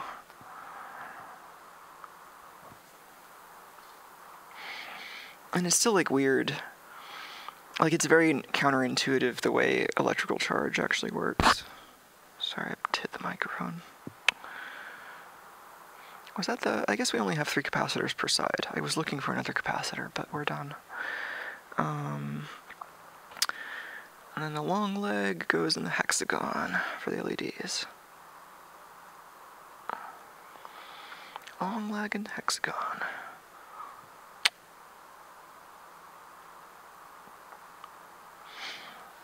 Oh, and of course they're yellow LEDs, right? Ananas. Ananas. Ananas.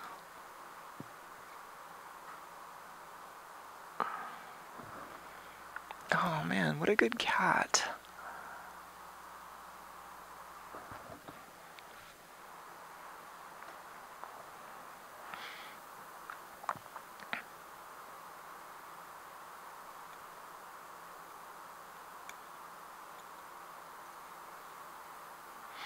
keep second-guessing myself on the polarity. It's just, like, really hard to remember things that are arbitrary binary decisions. Like, in general, I have a really hard time remembering arbitrary stuff. And I know it might seem like the stuff that I like to do just is nothing but remembering arbitrary stuff, but it doesn't really feel like that. It feels more like I look up a lot of the stuff that is actually arbitrary, but then a lot of the stuff I remember isn't so much the arbitrary detail, but like the actual, or at least like some mnemonic, or maybe even the actual reason behind it, or something that lets me kind of recreate the actual detail without remembering it necessarily. I think that's part of why I never really got along with school, because they, like, at least the schools I went to, they always just wanted you to memorize stuff, and I was never any good at that. I just had my own workarounds, where I wouldn't actually memorize stuff. I would just figure out how to do it anyway, and that meant that I could do stuff, sometimes even stuff that the professors and teachers found really impressive, but that, you know, it wasn't really compatible with the learning style that they were facilitating.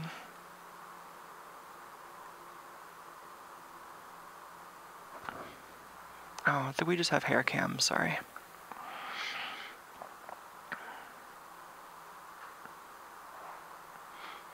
I can tell we had hair cam when I look up in the monitor and it's adjusting the exposure.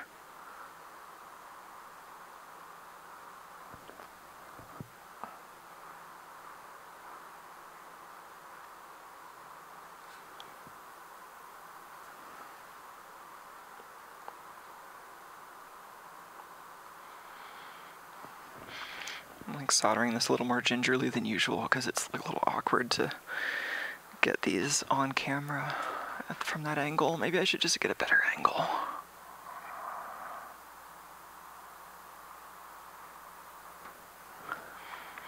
Yeah, right? James says, I'm better at remembering stuff than I used to be because now I know that so many things aren't arbitrary. Yeah, I feel like that too. It's like entire fields just seem kind of mysterious when you don't know how to find the patterns that you can remember instead of the arbitrary stuff.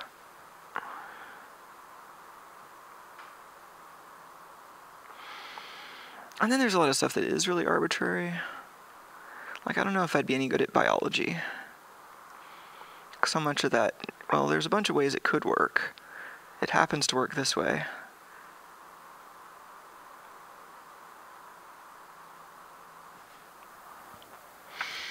Although as much as I like reverse engineering, there might be some fun problems to be had there.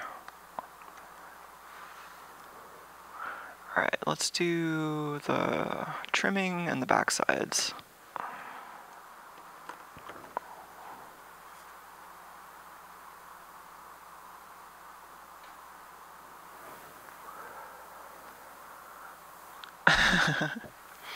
Star Manatee in YouTube chat says, beep boop, electricity is basically magic. And then Bonsan says a flux pen makes a big difference in the Twitch chat. Yeah, flux in general does. I'm less sold on flux pens in specific because the syringes are really nice, but yeah, flux in general makes a huge difference. My syringe is probably on this desk somewhere. The desk is just kind of messy.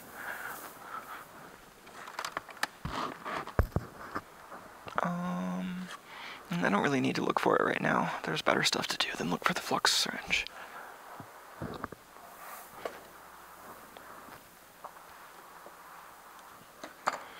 I should slurp some of this coffee before it's completely cold.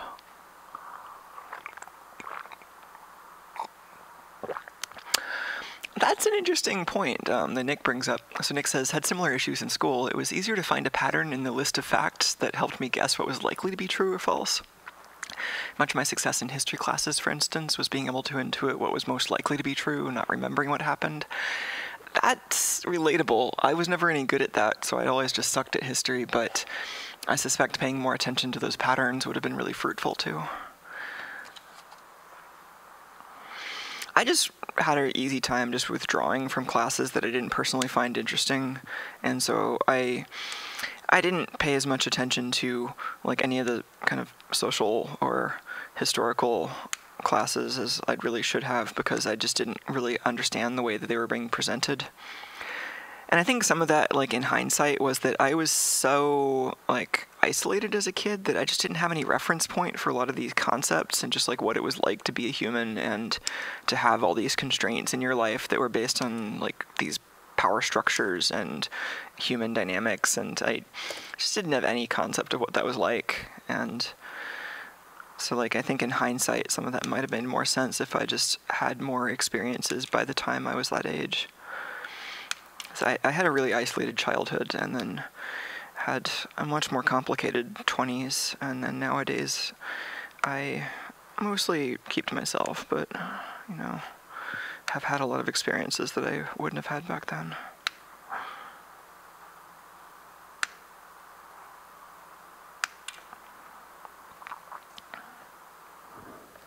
Oh, have I been off camera this whole time? Sorry. Some of that footage will be usable. Okay, and now I want to fill in the backside here. We could do some of these under the microscope, actually. That might be fun. I don't know if I can fit this thing under the microscope. I can move the microscope closer. Ooh, that'll work.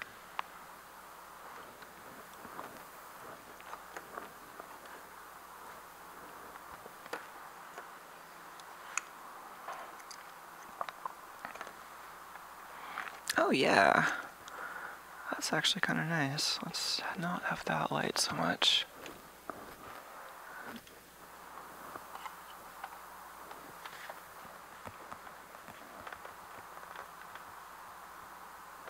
I should turn this recorder back on.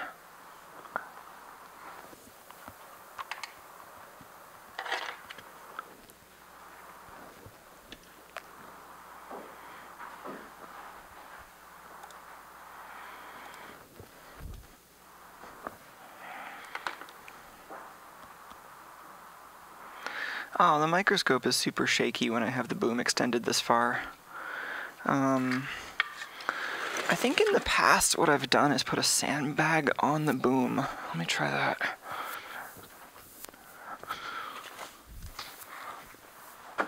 Oh, geez, I'm sorry. Oh, no. Bad robot. No. That's a cat. I can actually just like grab the gimbal and point it back at the cat and be like, no, this is what you're supposed to be doing.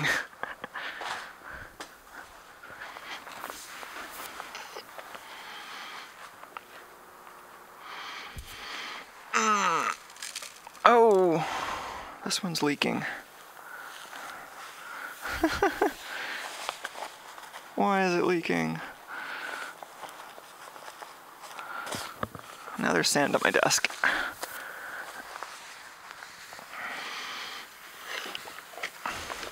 Is it leaking because of Tuco, I wonder? Oh, that's much more stable though.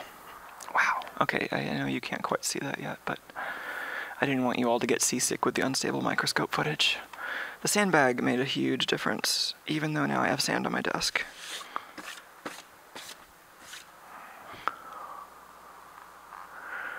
Rip sandbag, literally.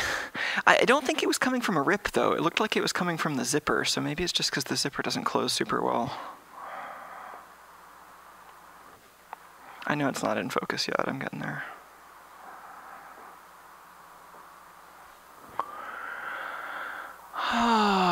And maybe a little light from the side. Can we do that? Do I have a switch for that?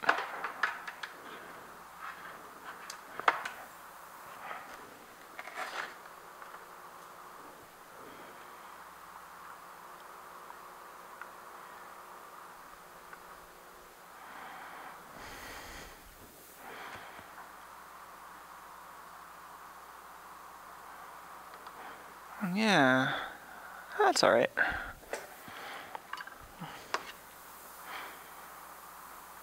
Mike says time to make some transistors from that sand.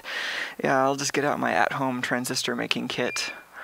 Yeah, I mean, that would be an interesting process for sure. I mean, some YouTubers have come close. Like, I mean, if you haven't seen like Jerry Ellsworth or Ben Krasnow or like basically anybody on YouTube experimenting with vacuum and like silicon and that kind of stuff, like you can find some really interesting stuff, but it's still like that process is still so complicated to do at home and requires like high temperatures and high vacuum and lots of cleanliness. I guess I'm thinking about chips though, like if you just want a transistor, that's easier. Not like easy, but like less than making a chip, I guess. You could start out making diodes, I guess.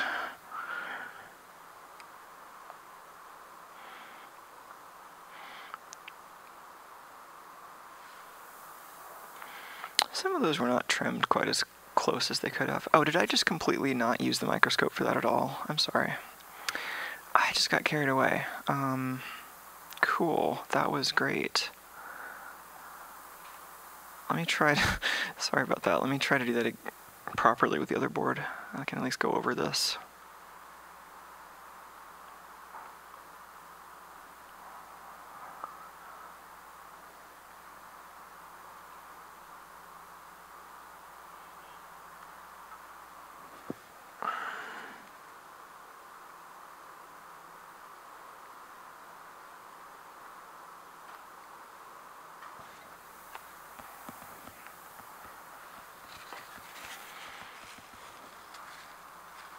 No, I need a different cleaning device for that. Oh, here's my Q-tips. Well, they're not Q-tips, they're like wooden sticks with fuzz on the end, which is kind of like a Q-tip, but these are way stronger.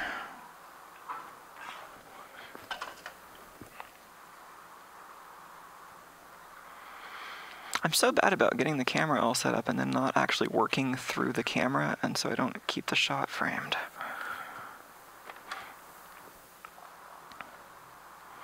And now I'm recording this stuff, which is not as interesting.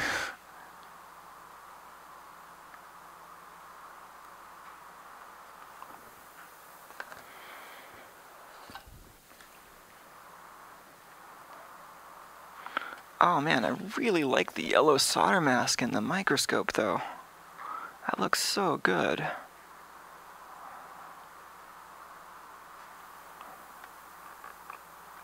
Okay. Let me do the other one and I'll try to actually follow this one with the microscope. Sorry about that. Bad camera work.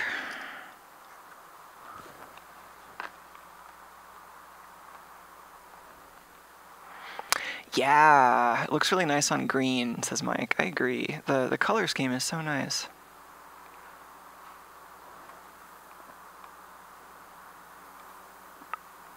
Yeah. This is a shot. I like this shot. Let's clean the soldering iron.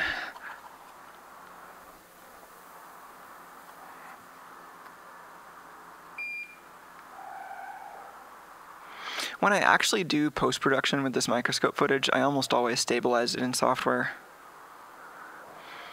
And I try to keep the microscope stable for reals, like in the physical world, but the software stabilization always ends up helping too.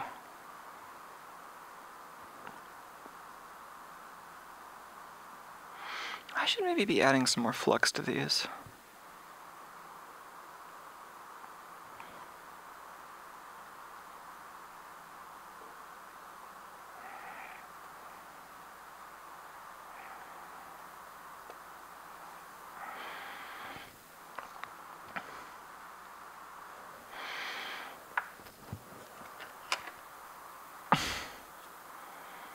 It's not very stable. It's like, let's get that framed by putting the thing in the least stable position.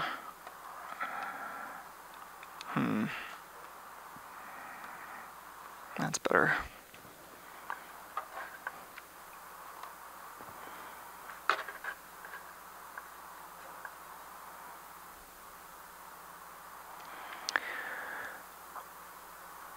James says, I wonder if you'd be more likely to work through the camera if you had stabilization live and the camera outputting progressive for less latency. No, I don't want to. I don't even run it through the capture. Like, the monitor that I'm working through is connected directly with this, with like an HDMI splitter. Anything going through the capture card is going to add more latency than I want when I'm soldering. And my eyes are fine at stabilizing it. The stabilization is so the video looks less jarring, not so that it's actually like easier to see what's going on.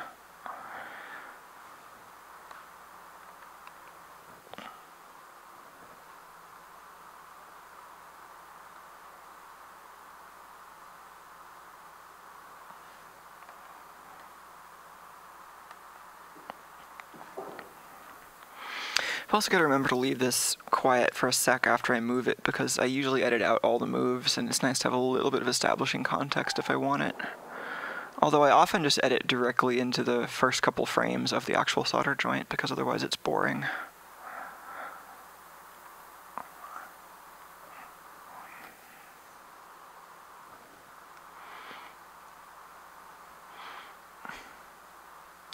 But I've gotten much deeper into using hotkeys with Premiere Pro than I was ever really doing with Final Cut, which feels really nice. Oh, and Umar, who sent in that wonderful bounty of video conferencing gear. Oh, that's an ugly solder joint. Including that Tandberg C90 we've been digging into.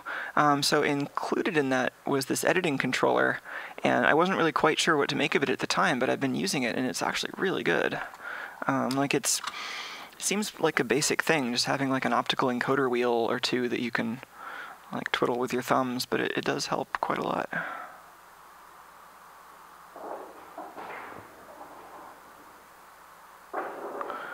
I'm appreciating the lighting here. The little bit of roughness on the capacitor surface makes me happy.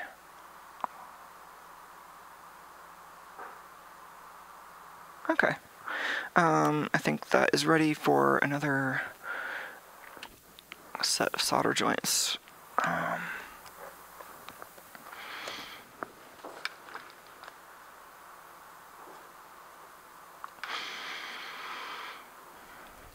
Yeah, I think I'm using I've got the ring light on just barely, and then I've got this IKEA light coming in from this side, and then the studio lights coming in from like there and there. And there's sand all over everything. Cool.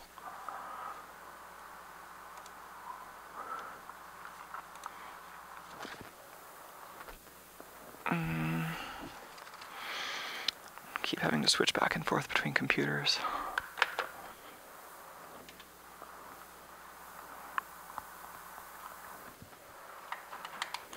Okay, one will hold the battery, make a battery clip. Left side only.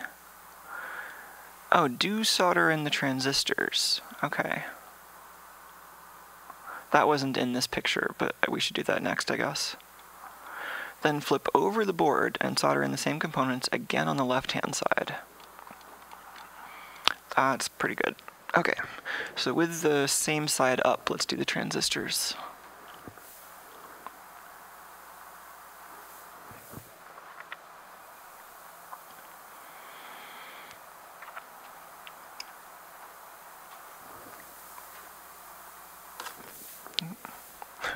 Rip microscope. Alright, little transistor friends. I like cutting these off of the strip instead of just pulling them out, because I don't like the goo that the adhesive leaves on the transistor legs.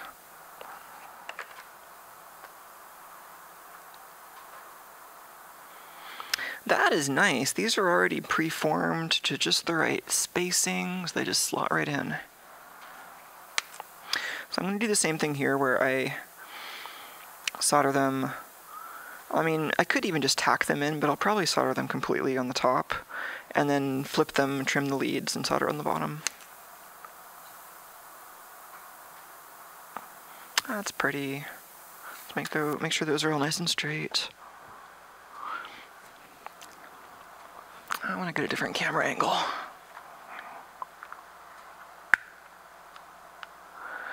Oh, Thomas asks, what's the little stick shift on that mount for?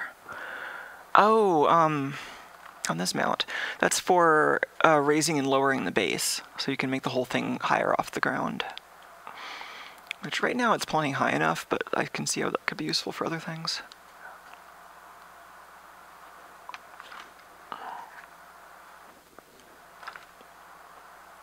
In fact, like, if I wanted to get this up into the frame higher, I could kind of shift it into second gear, go all the way up to fourth gear.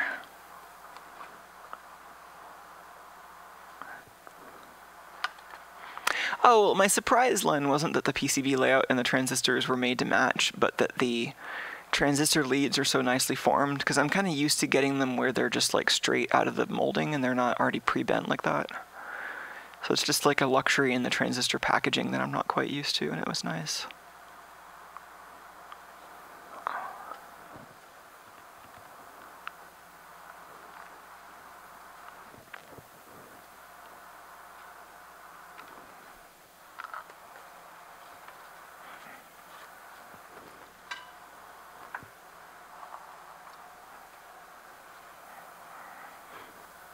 I can do this without hair cam.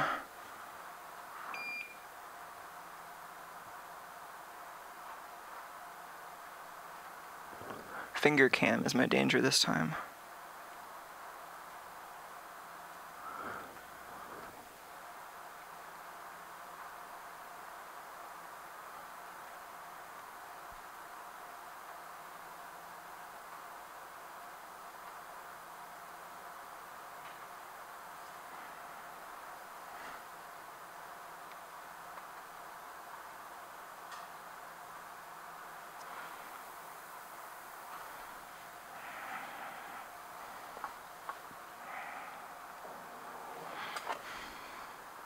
Couldn't quite tell how straight that one was from my current angle.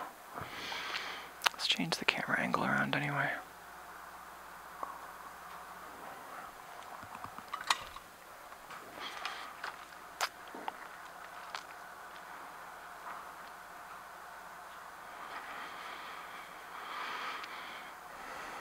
I'm not quite sure what this is going to be edited into.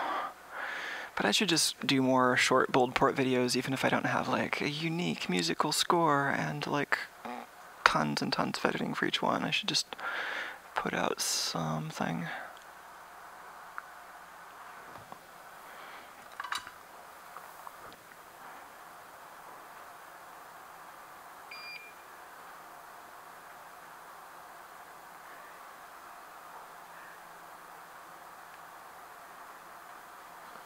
Alright, those are all soldered.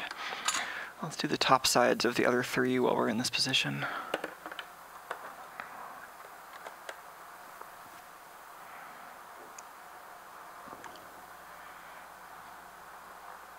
Oh, this might be a good shot. What is that? That's this.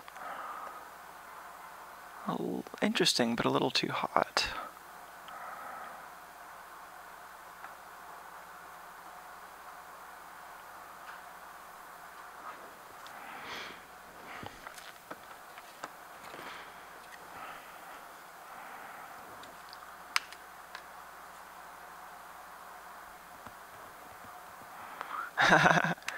Joseph says, someone somewhere probably has a full-time career fine-tuning the machine that does that to each package, and finally their work goes noticed.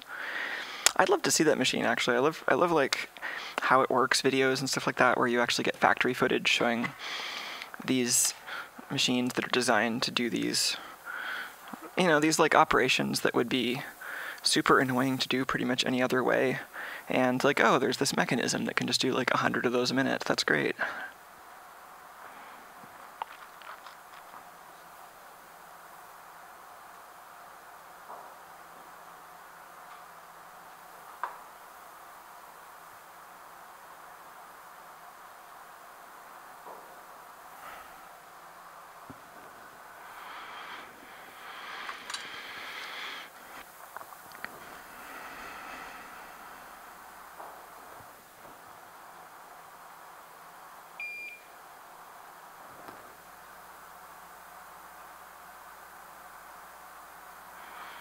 More somewhat edited videos would be good, I think, says James. All right.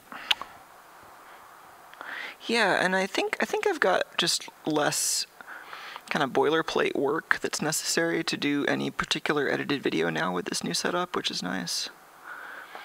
I feel like previous iterations of my workflow have been really heavy on setup for each individual project, and I've been trying to lessen that a lot. It's also just way easier with the current setup to render a little snippet of my timeline out to a 720p video and send it off to Twitter, so I've been doing that more often.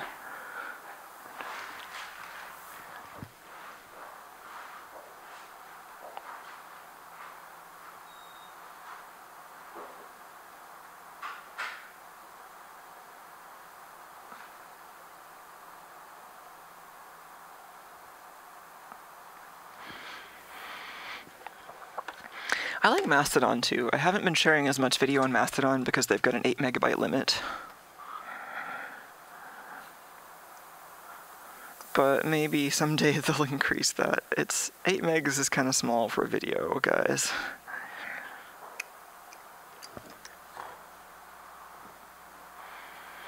Twitter's limit is something like 100 meg for a video.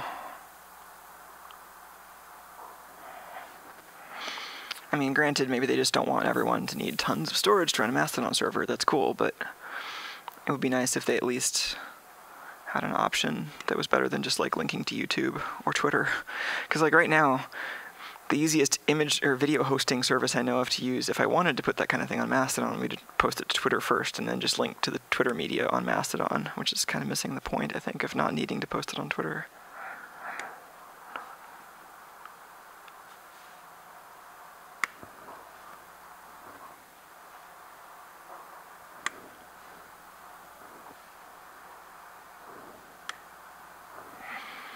Just catching each of these because I don't want them flying away.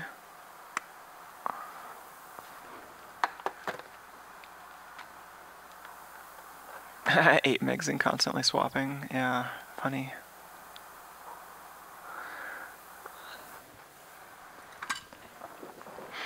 I never really got into the text editor holy wars because I kind of like Emacs and Vim and just use both of them for different things.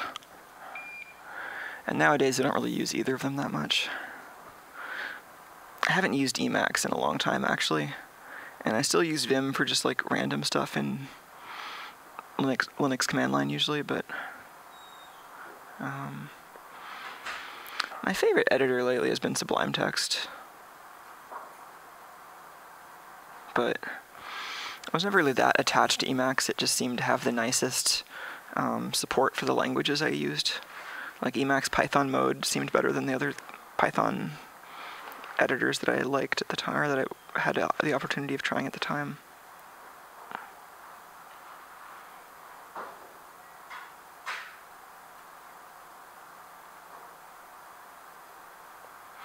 Some of these are not turning out to be super round, but whatever.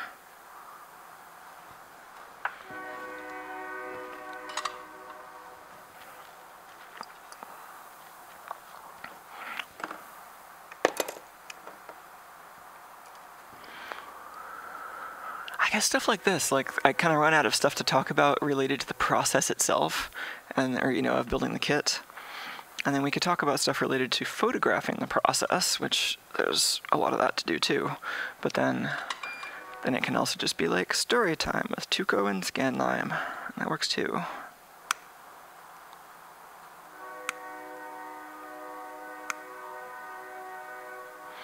I can also just shut up and let you enjoy the train and the heater. Mike says WordPad's the only editor you need. At least it knows how to handle Unix line endings, right?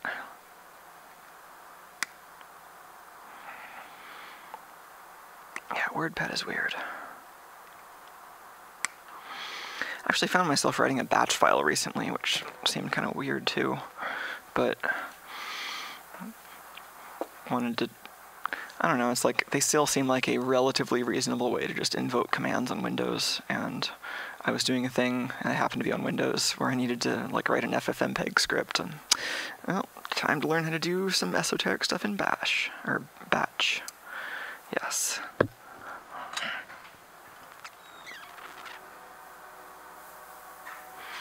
Oh, James says they want to know if the star pads will stay pretty after soldering. I suspect they will.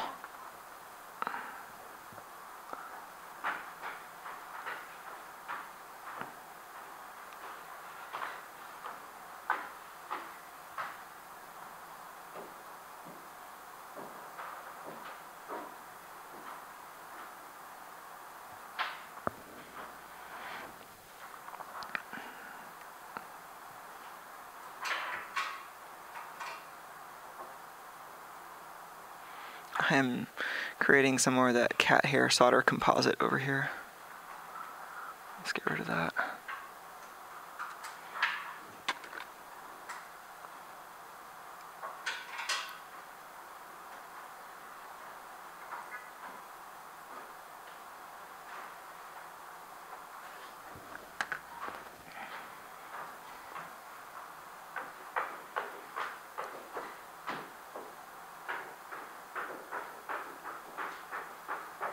Alright, that's all the resistors, or the transistors in that batch.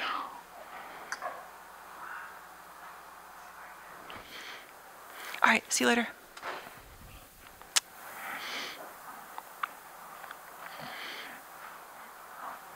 Sorry, I wasn't saying goodbye to everyone, just my one friend who is leaving.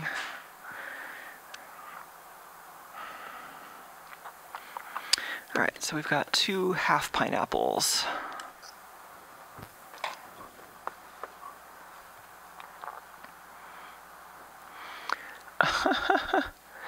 Hint says they're still laughing at setting $editor to notepad.exe. I don't know what's so weird about that.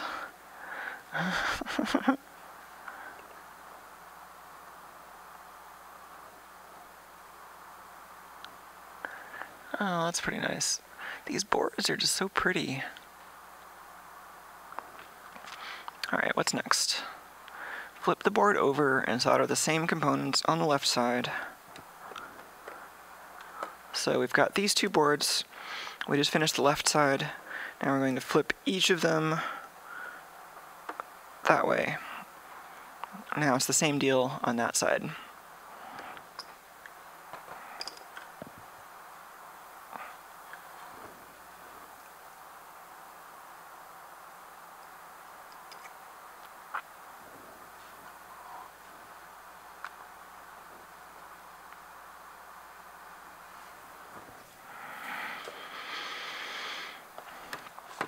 All right. So we're taking some LEDs and putting a long lead in the hexagon. Those aren't LEDs. These are LEDs. I know what LEDs are like.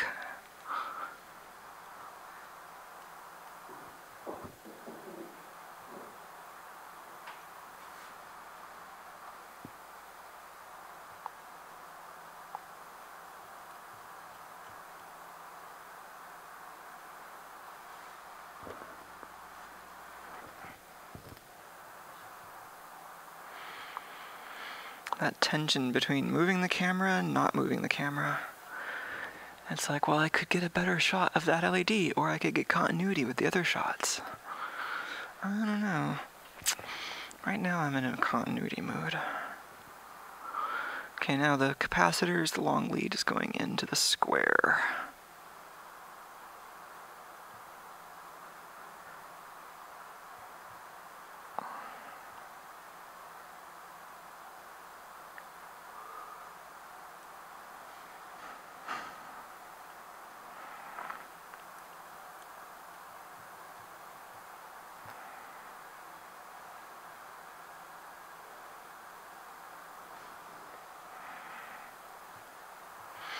That heater sure is sounding like gas is running through it.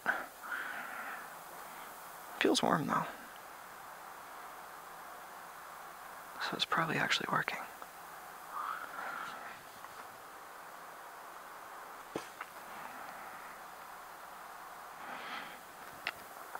Alright, I'm going to put the transistors on too and then solder all the tops on this side.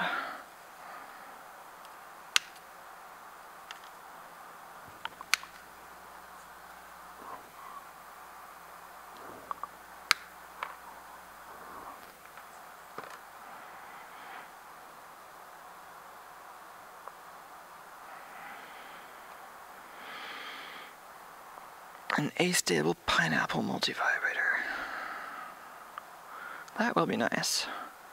And this one even includes a power source. A little lithium-powered pineapple.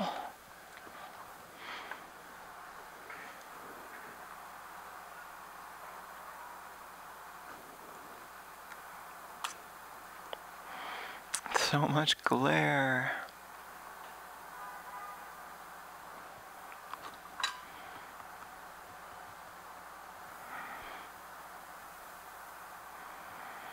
I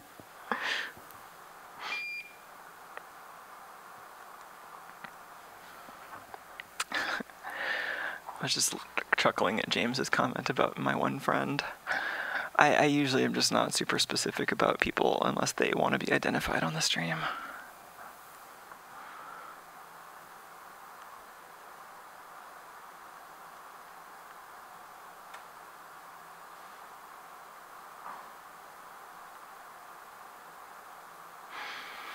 It is nice how the pads with their interesting shapes actually do kind of make nice little solder domes in that same shape. It's really nice.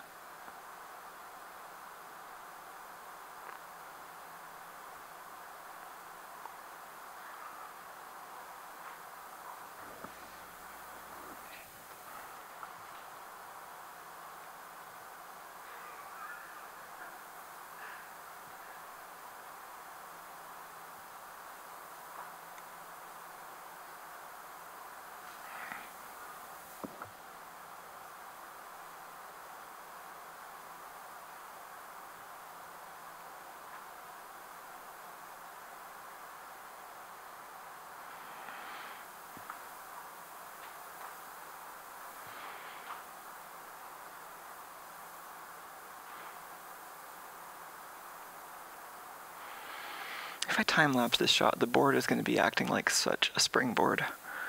It's also really high contrast.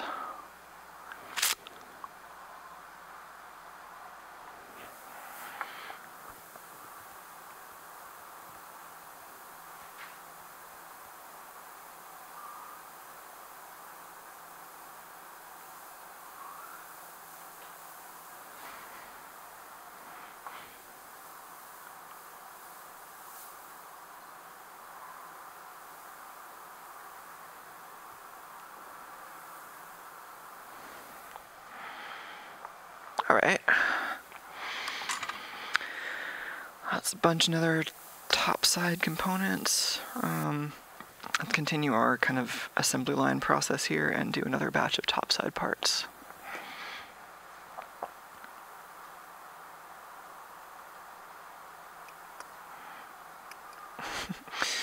We're running out of space to grab this board by.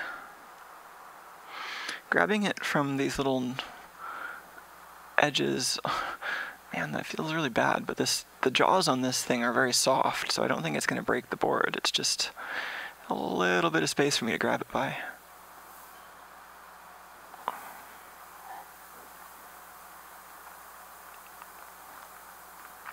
That's kind of nice. That's all specular, but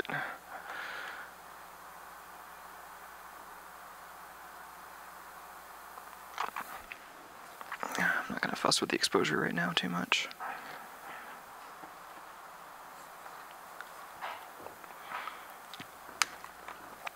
Alright, last 3 transistors.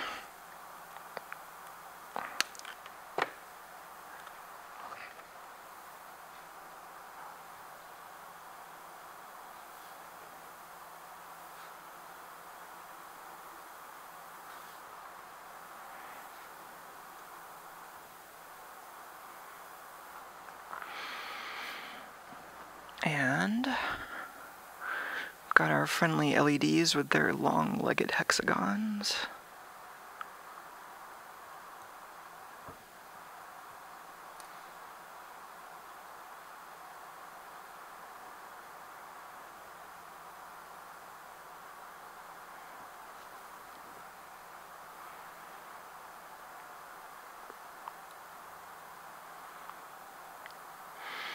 This has been really fun so far. I like how it's kind of about just figuring out this simple pattern that then gets replicated in these different spatial combinations.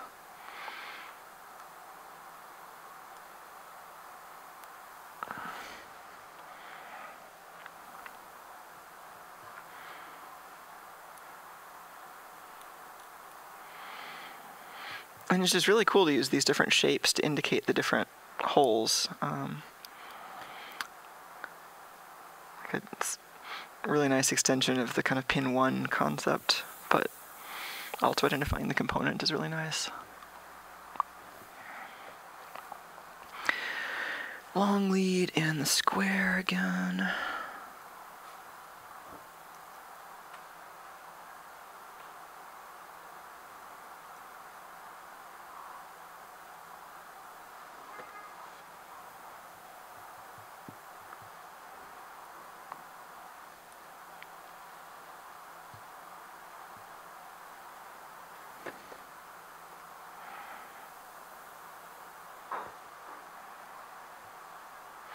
And that's the last part. Well, except for the interboard stuff. There's still a bunch of resistors that we put in to join the boards together. We're nearing the end of the mostly two-dimensional part of this project.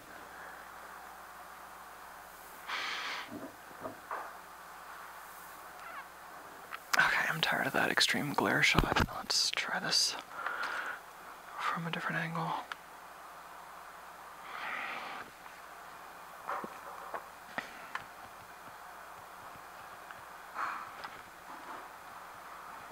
Oh yeah, HDR cameras. HDR is pretty cool.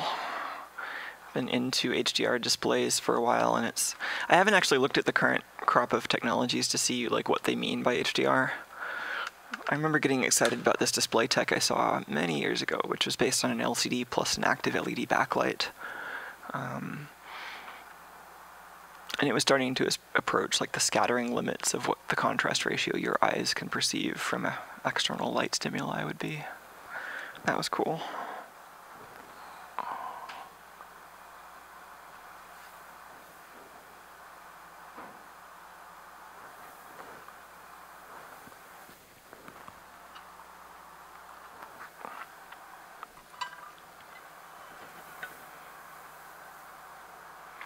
Oh, that's great.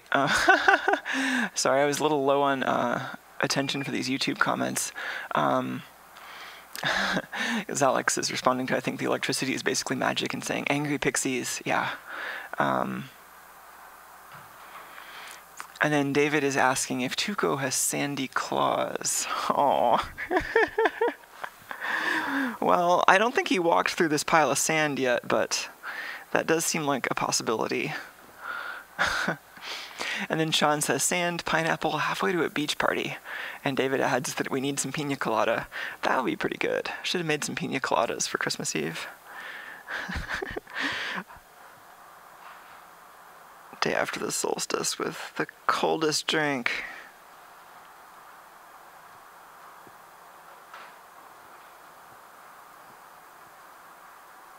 I guess we're 2 days after the solstice. That was Thursday.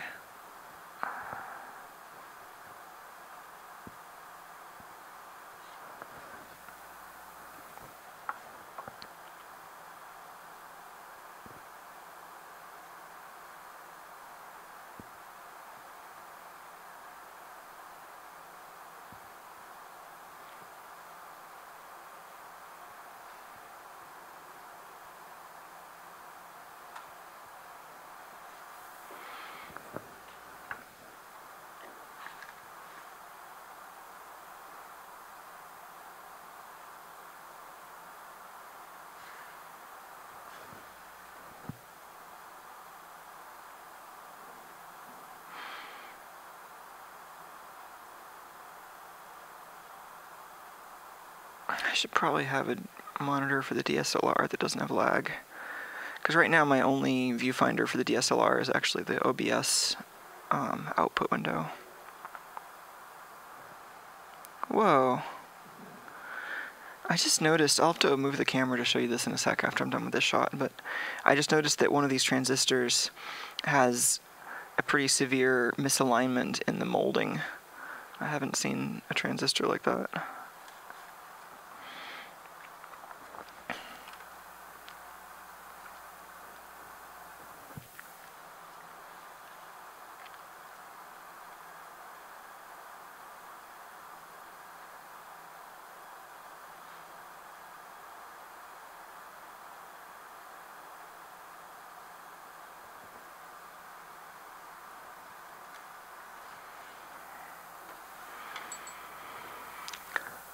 Okay, I think that's all the top sides.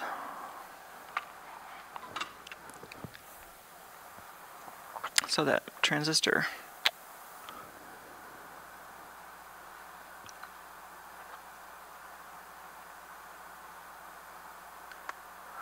Maybe this is a job for the microscope.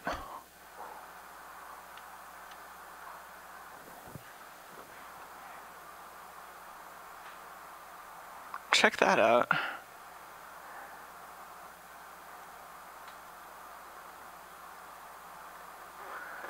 It's BC547, and the two halves of the transistor just are a lot less misaligned than are a lot less aligned than I would expect.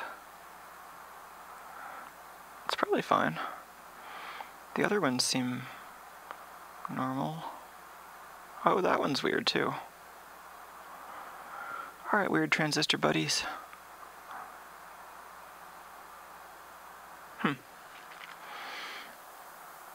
Alright, let's do the trimming.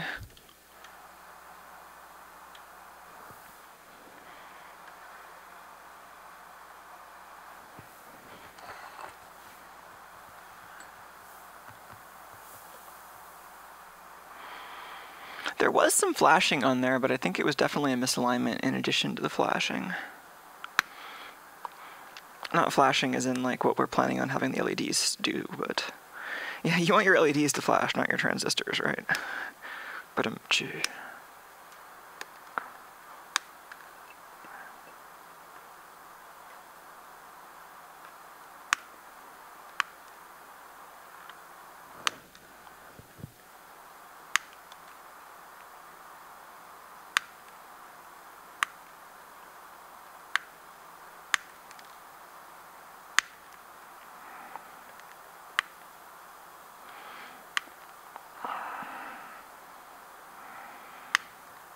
these are flying around a little more than they really should be.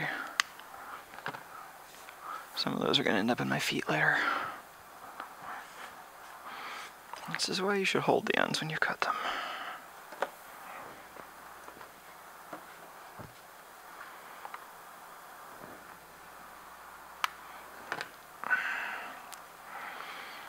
Let's fix the photography nightmare going on here.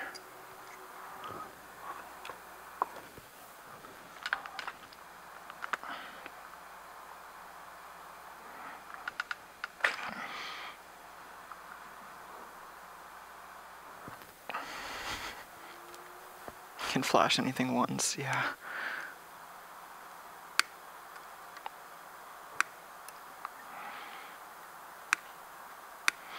It's like the smoke emitting diode.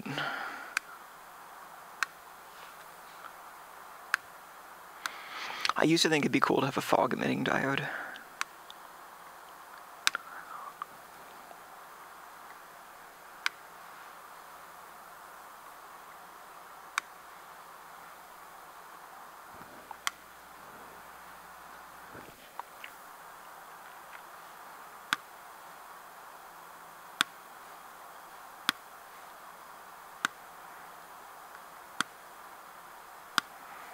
Okay. Now they're ready for soldering.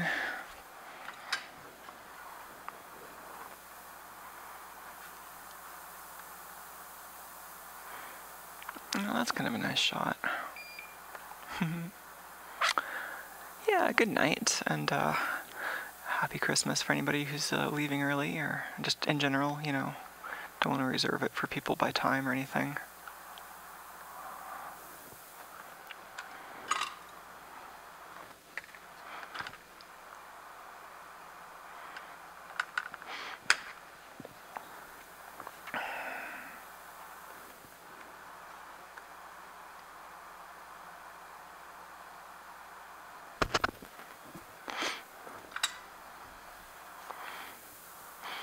The diode bot.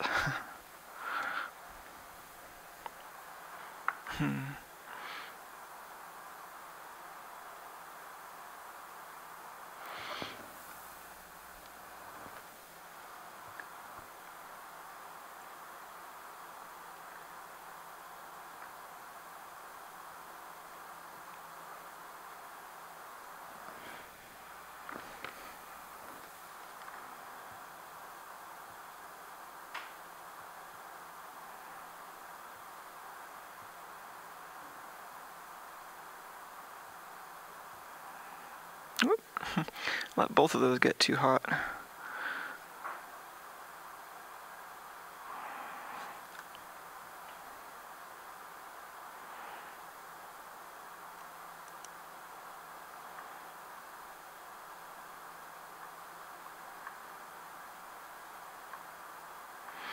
I'm not as worried about all the joints being really smooth, because pineapples are not that smooth.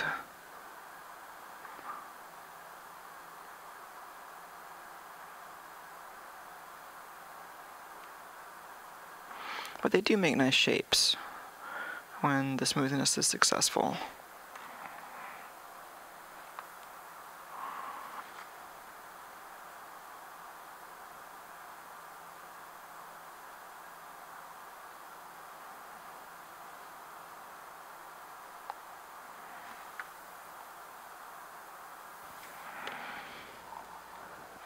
Alright, one more like that.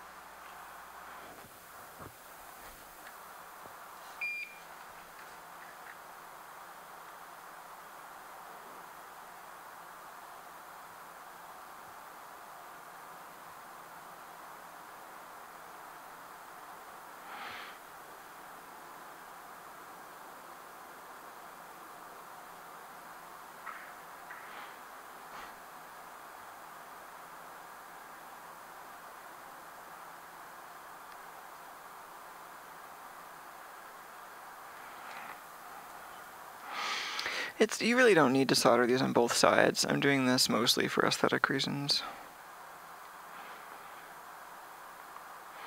And like, you'd only need to solder it on the back side, but soldering the front was easier to start out with because of how these are positioned. And then so, well, might as well solder both.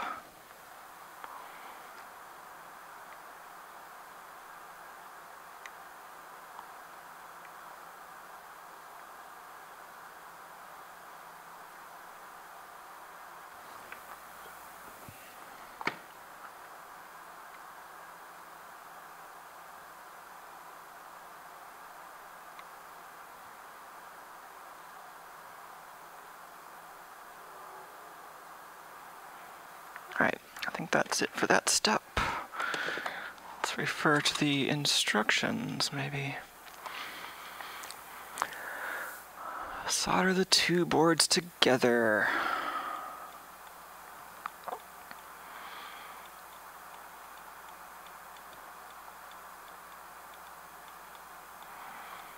Okay, so it's just solder everything that meets in the middle. That's easy.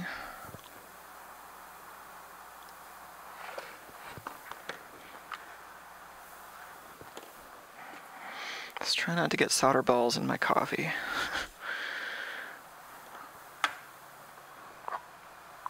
Why am I still drinking coffee?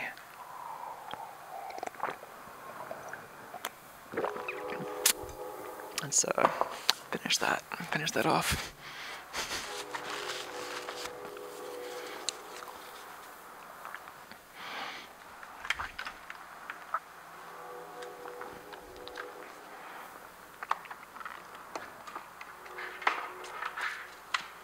Calorie-free sweetener, that's funny.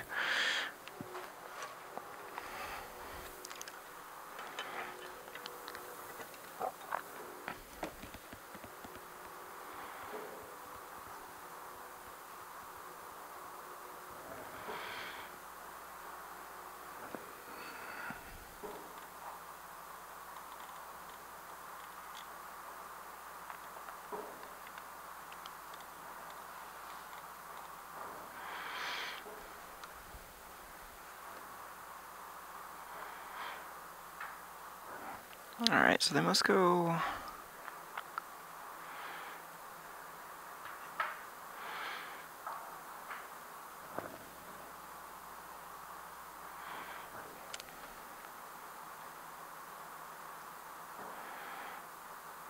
Must be like that.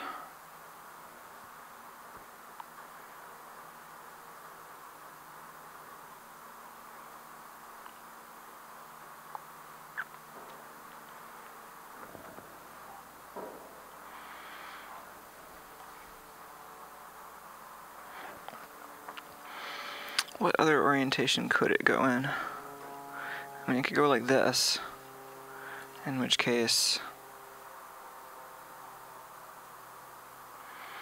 it still appears to work, but I don't think the polarity would be right.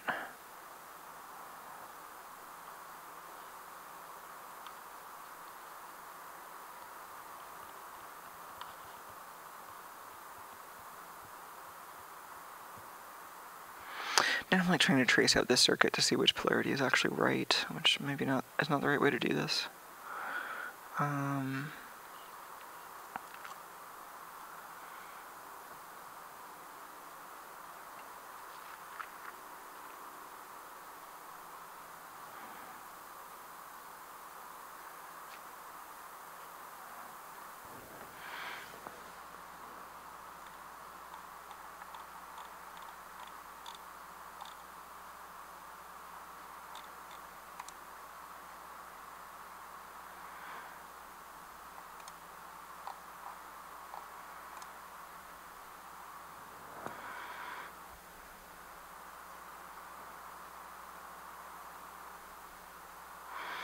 Well, I guess this gives us the polarity information. So we want this one, plus and minus. Battery holder is on this one. So I think this is the right orientation.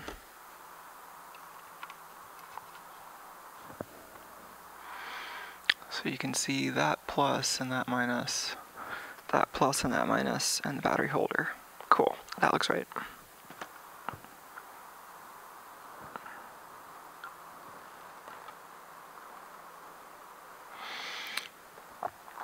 So now it's clipping or tacking this into place, and then soldering everything.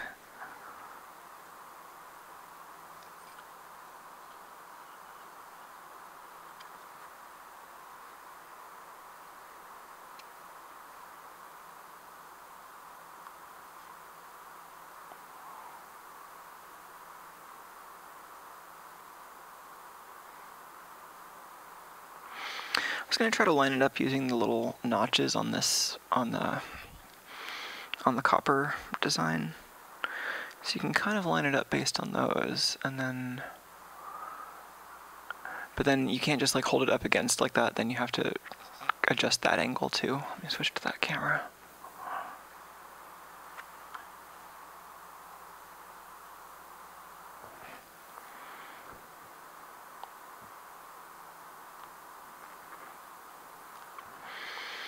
I like the tack it down approach. I'm going to add a couple of solder balls and then adjust the angle with it hot.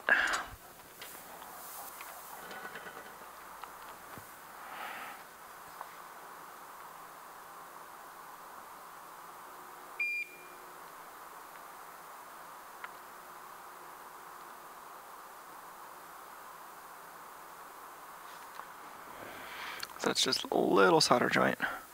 I'm going to heat that up and try to get the angle just right.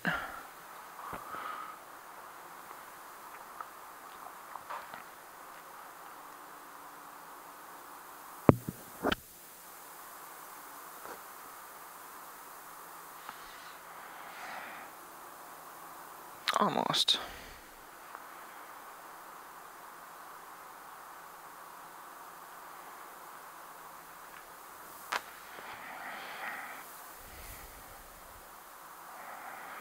So we're just kind of checking out the end here. That should line up with the battery holder. We are not servo AF today. It's kind of like a puffer fish or something. Anyway, that looks lined up. I think it's just time to add a bunch more solder. Let's tack it in a couple of places and then add some beads.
So there's just two separate electrical connections here for power.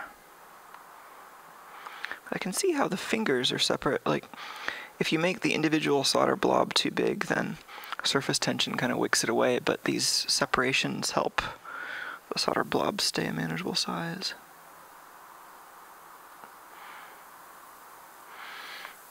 Ah, that's really nice. This is definitely a surface tension is your friend kind of kit.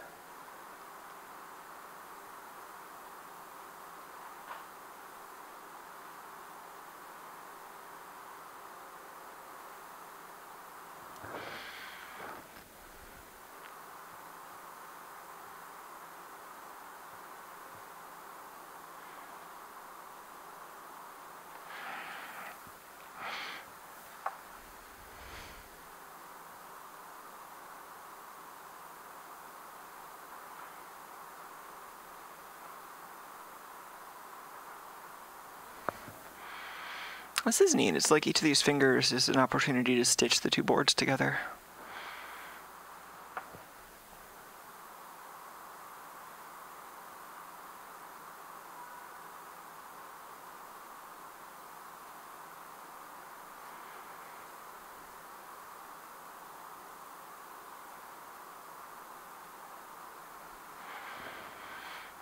Neat.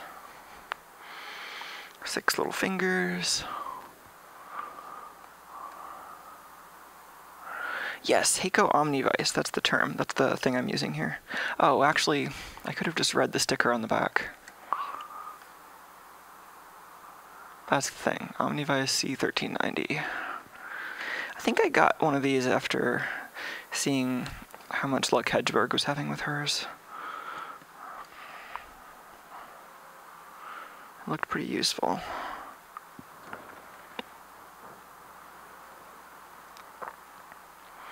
Oh, it is pretty heavy. I have a scale, not like within arm's reach though. It feels like 4 kilograms maybe? 3 or 4? Now I'm curious how close I was.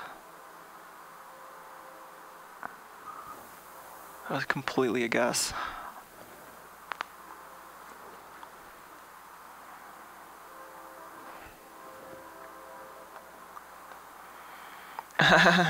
Hint says that according to one Amazon review, it weighs 3.7 metric tons. That seems like a slight exaggeration. 3.7 kilograms might be believable. I mean, what's the difference between a kilogram and a metric ton between friends, right?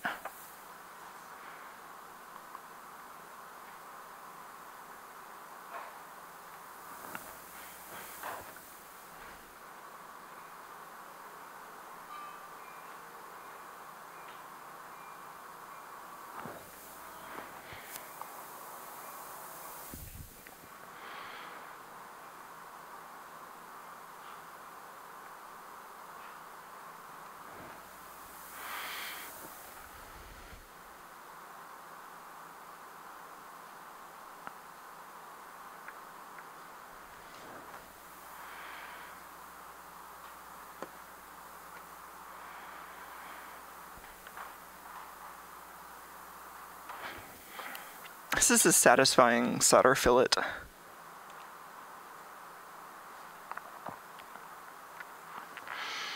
This is also not very stable. I guess I could try putting it in the Omnivice still, but it's more fun to just let it roll around on the table while I try to solder it.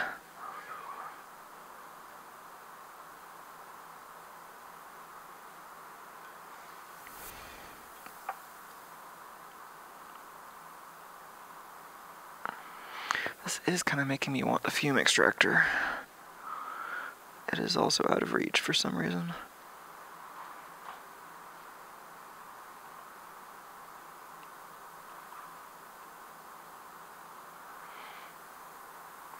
Oh, this is turning into more of a solid joint. That's fine. Not 6 fingers here. These are a little further away. Oh. Actually, there's like a little bit of a tilt there that I probably should have been eliminating.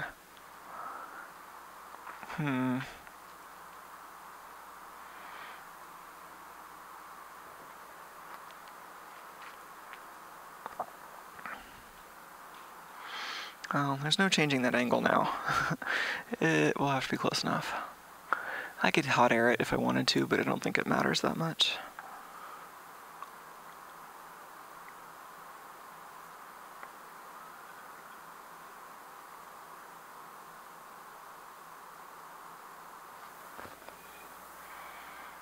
Yeah, close enough. Pineapples aren't even, yeah. Oh, Amazon stats say 1.3 kilograms. Why does it feel so much heavier than that? Because the FlyerBot feels... Or the FlyerBot's 1.3 kilograms, and this feels like it's heavier than the FlyerBot, but maybe it's just because it's so small and dense it feels heavier.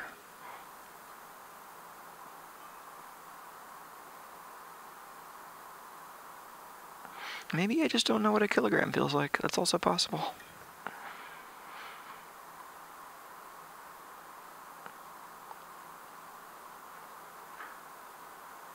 I don't have a finely tuned sense of weight, I guess.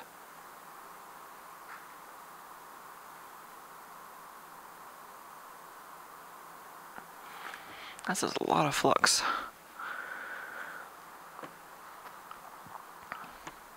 Okay, we're almost done with this middle joint.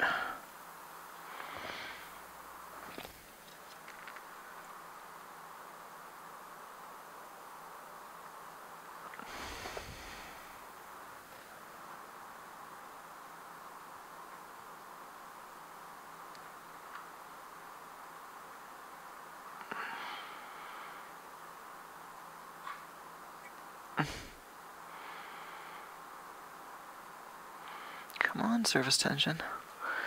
That's just wicking all the solder away from the joint. I keep getting a face full of rosin smoke, which is not good.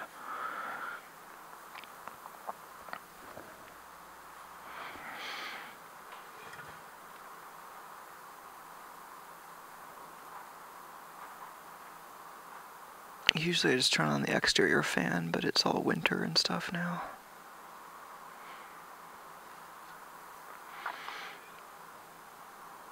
And I'm almost done. It's so close.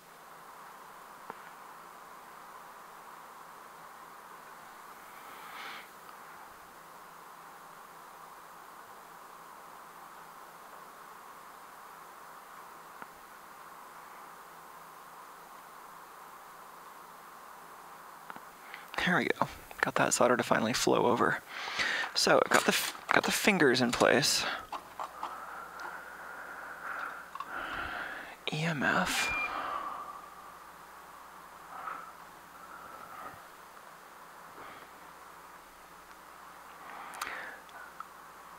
Oh, I see. The EMF camp. That sounds fun.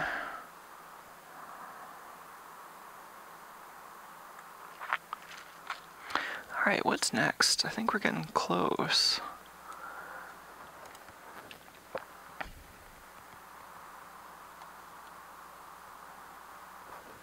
Let's make sure this battery fits too.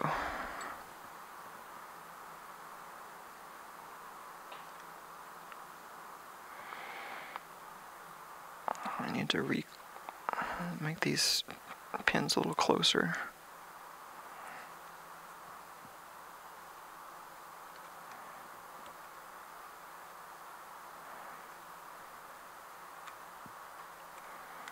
I need to adjust this battery holder slightly. It's a little long, and I don't want the end touching the battery, just the middle, so I'm giving it a little curve.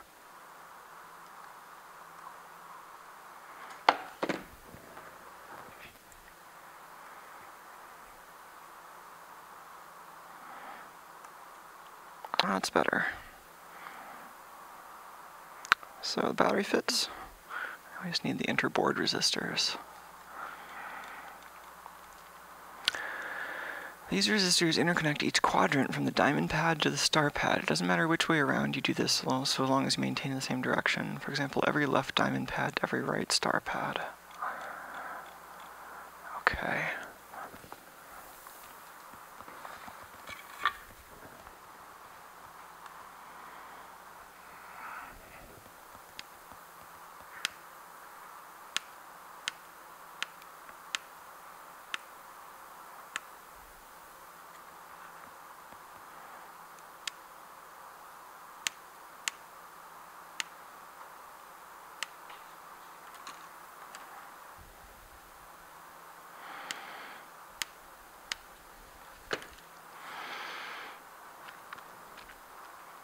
Okay, so like a left diamond pad to the right star pad.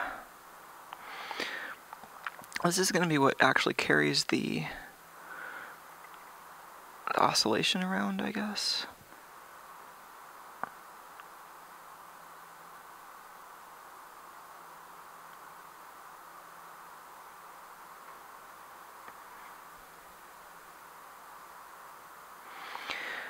Oh, and it's going to go around in a spiral. That's going to be fun.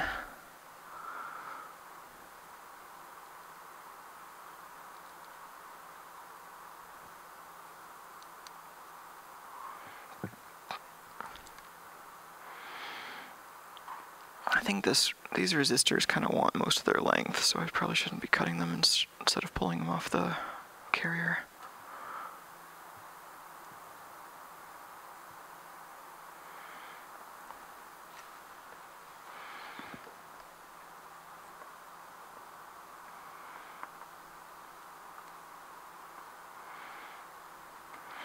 Yeah, this part is fun too. I've got to kind of string these resistors around.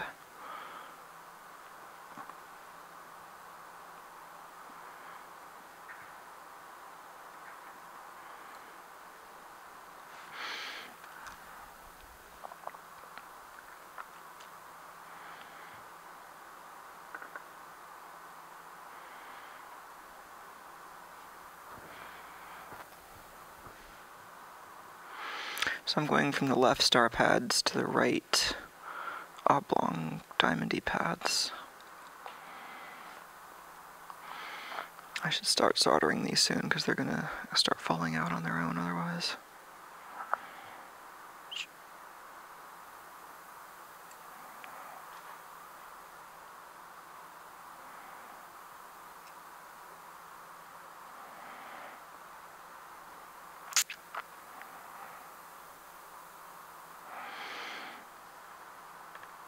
Yeah, I guess it's easier to lay these out and then solder them on top rather than trying to solder the back sides again.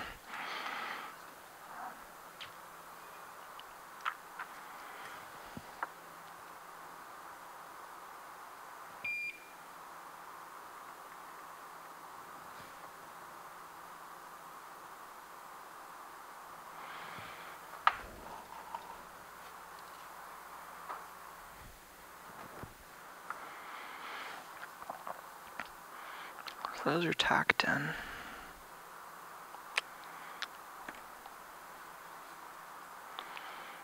I kind of feel like just tacking them all in and then I'll finish them all. Oh, let's get a new card.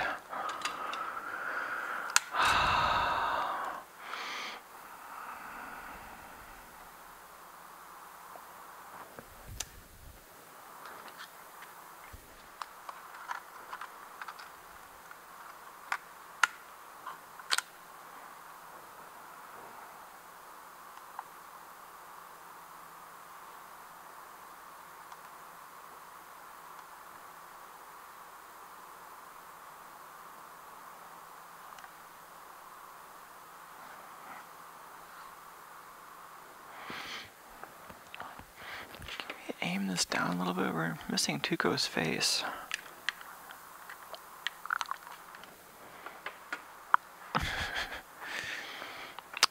Framing.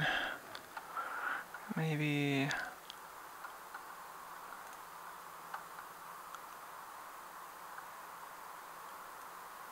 Maybe I've got to actually just move that video feed up a little bit.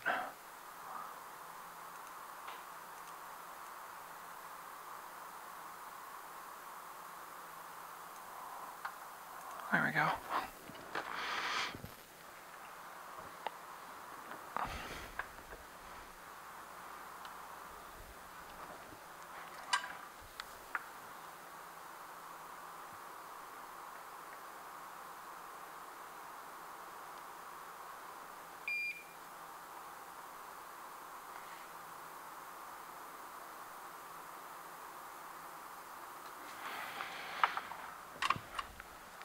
Ananas, ananas, ananas.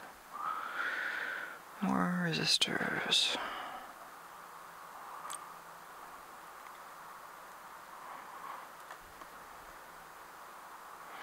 I think we're gonna have extra resistors.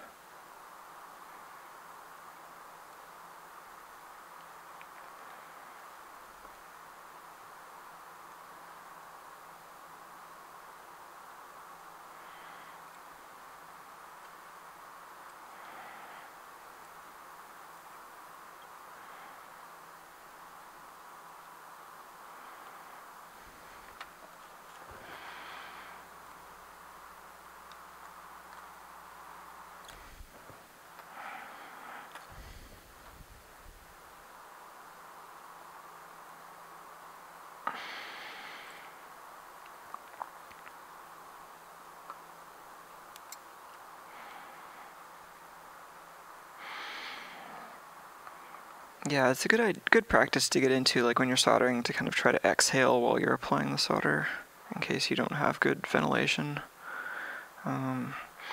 Limit to that. I think with the center joints, it was just not working super well because they were such large joints and they were taking a while to complete.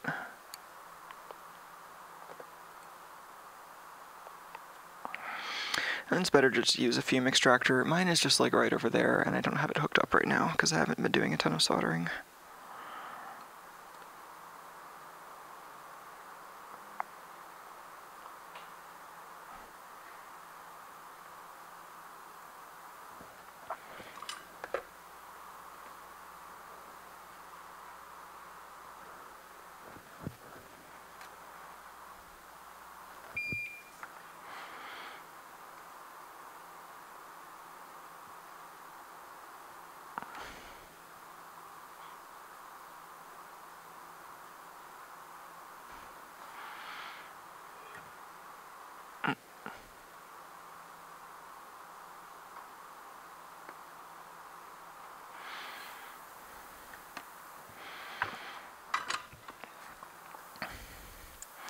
I think we're just doing 3 more resistors, and then I've got to clean up what I've got. There's plenty of extra resistors here. These can just go in my stash.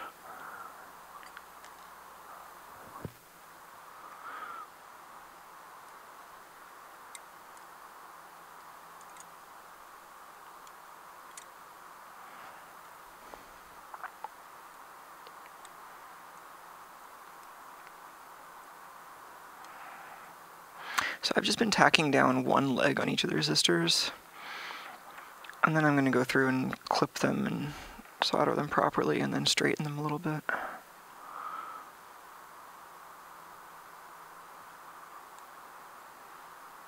Well, not straighten them, but just like even out the curves. I don't want them to be completely straight.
Alright, trimming.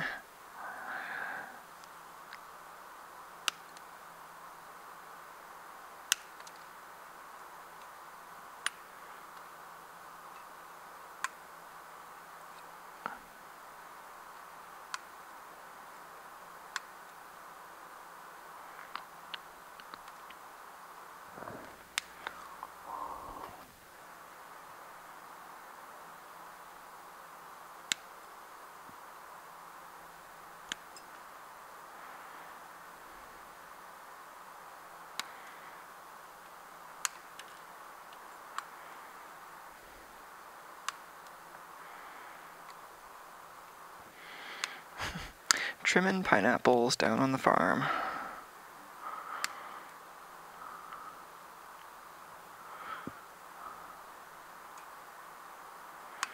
Ananas.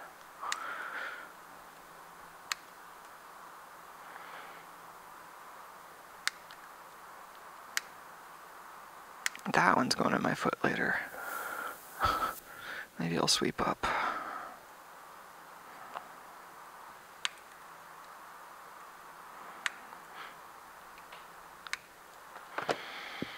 Okay, I think that's all the trimming. Now for some soldering.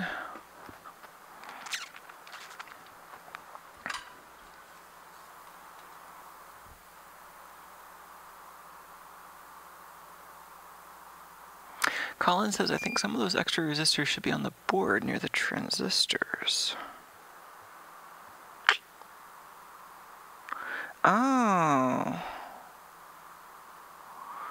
You're right. How did I miss that? Where was that in the instructions?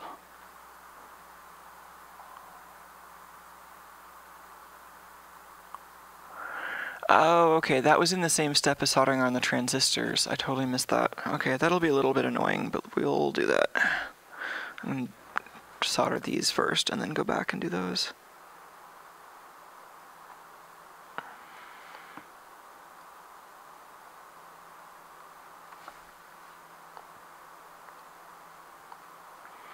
Thank you, that would not work at all if I just proceeded.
Oh.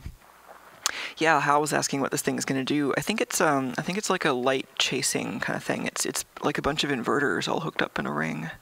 So I think it's going to be like a chasing light pattern.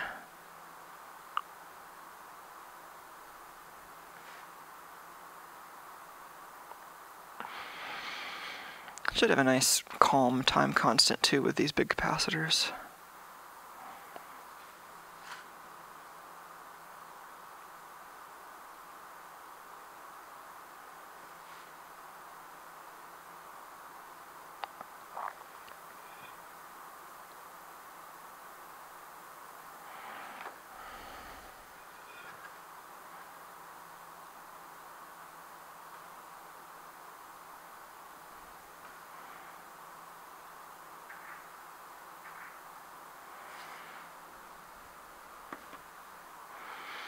Alright, that was all the resistors, right?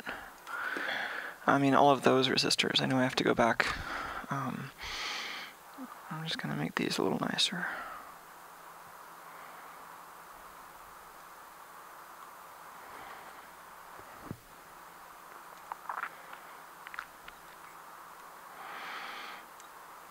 This is a pretty cool electrical pineapple.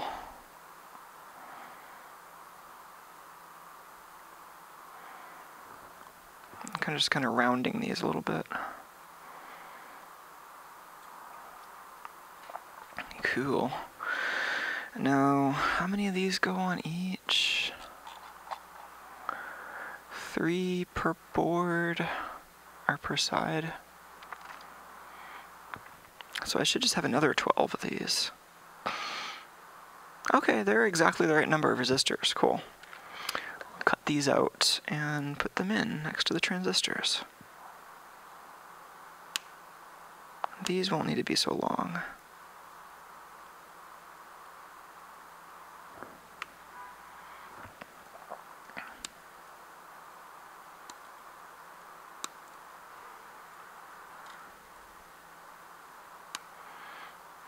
It's tempting to just chop through all of these, but cutting multiple things with the pliers or the wire cutters is a good way to wear them out quickly.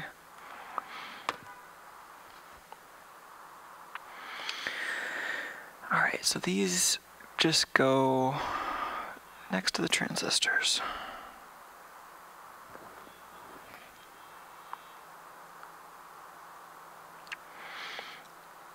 And these are pretty traditional, so I can just kind of force them through and then solder them from the other side like usual.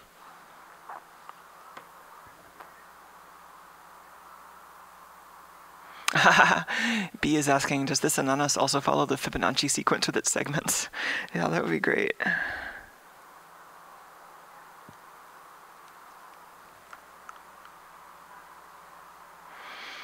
Station 240 says, it's a ring oscillator. Yeah, I think that's the plan. Oh, Tuco's getting up a little bit.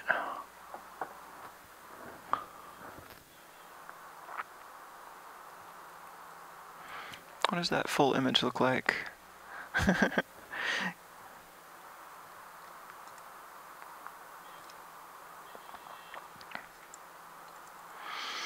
These resistors kind of press fit into the holes. The holes are spaced just right.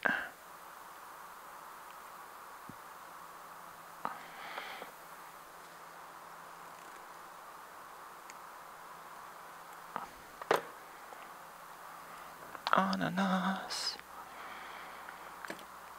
Oh yeah, no, I understand that I should have done these resistors before the outer ones. I'm fully aware that I just missed a step completely. I'm just going back and doing that now because, like, well, what else am I gonna do? Not have missed the step? It's not really an option.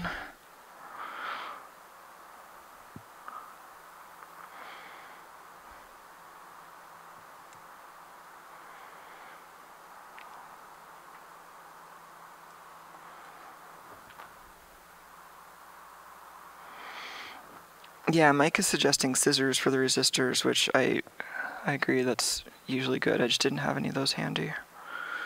Would have had to get up, and I'm feeling lazy. Actually, that's not true. Here's some scissors. I just didn't see them because my desk is messy.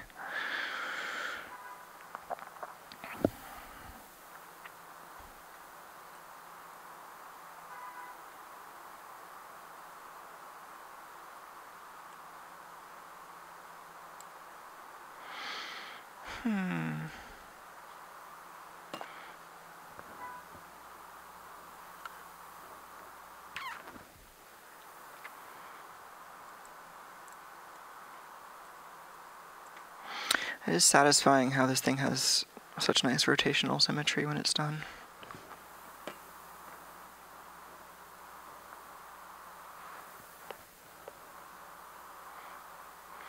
Oh yeah, I just noticed, I missed this earlier, Jake in Twitch chat said, "Happy holidays and I love your shirt." And actually I should mention this, this shirt is like kind of a acquaintance of mine who makes music that's really awesome, and she recently did a t-shirt, and this is her t-shirt. I'll have to switch the camera in just a sec, but Her name is Rook, and I should find her Bandcamp link and put that.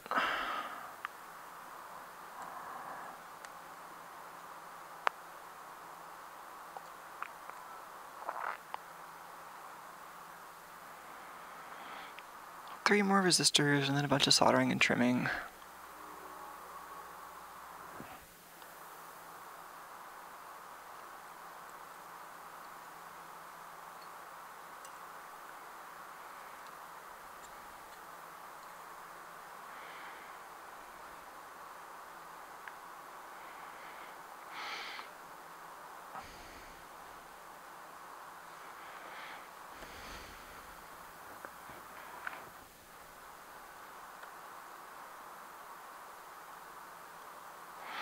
It's a little nerve-wracking having just the right number of resistors, but I think we are there.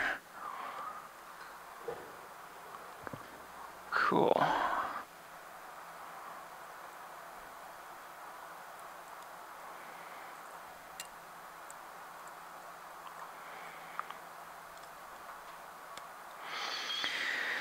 Now I think it's just solder and cut and rotate and do that a few times.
We're not getting ear cam, am I? I feel like I'm just like snuggling right up against the camera lens. Inevitably something's gonna get in the frame.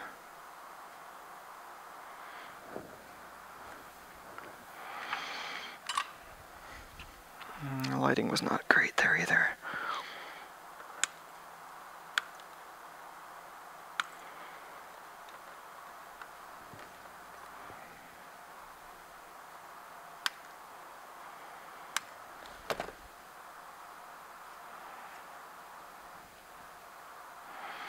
Getting there. Another group of 3 here.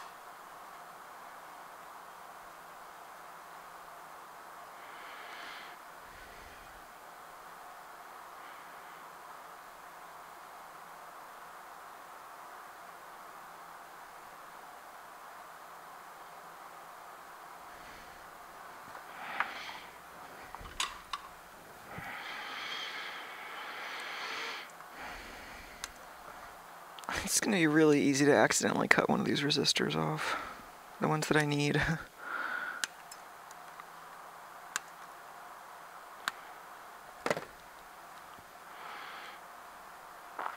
think it's one more side to do, and then we're done with this. I want to give it a cleaning, but test it and clean it.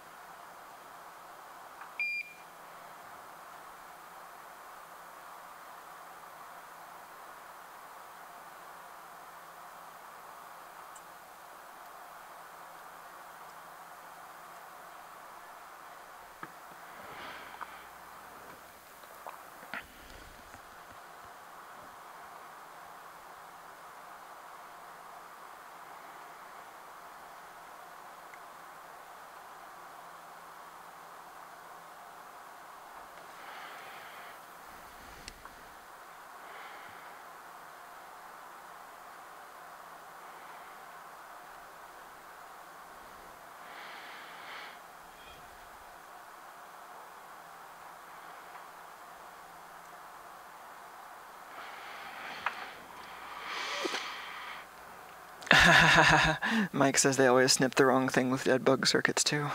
Yeah, it seems like a hazard. I mean, one thing that is nice about the kind of traditional circuit technique is that it's easy to see when something is in place or not. Like if there's like just a scraggly lead that looks like it's going nowhere, then it probably is going nowhere, whereas with dead bug, it might actually be going somewhere.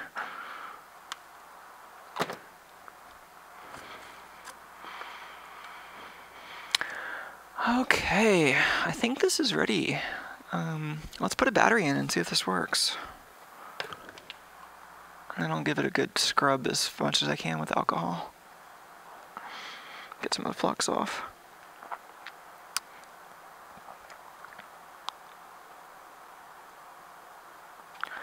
Ooh.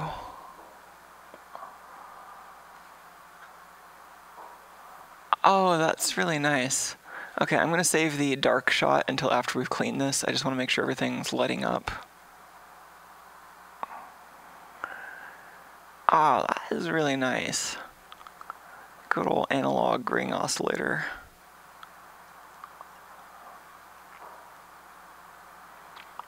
All right, let's clean this and then turn the lights off. Taking the battery out to clean it.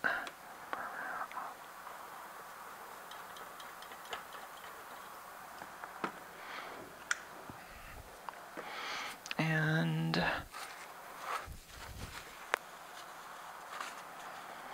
just want to get some of the more obvious flux residue off of this.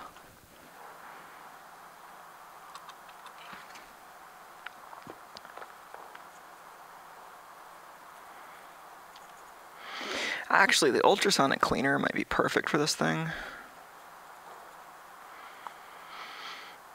I don't think I feel like doing that on the stream, but I might do that later.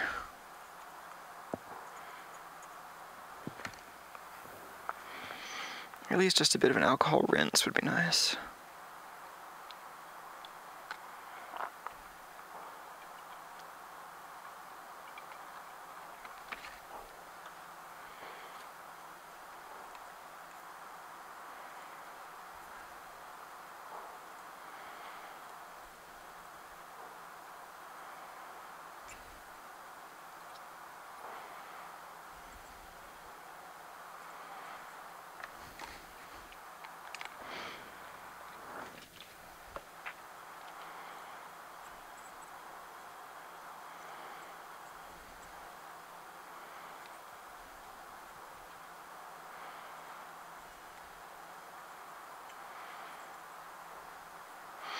The little ribs in the middle look so cool.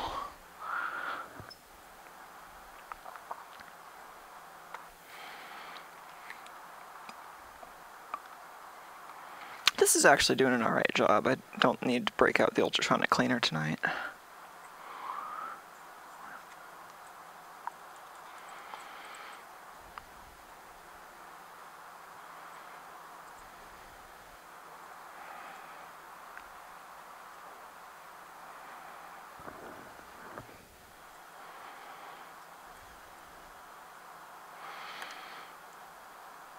Alright. Properly clean off my desk after this stream. B-Film is asking if this is 100% alcohol. Close, it's like 99%.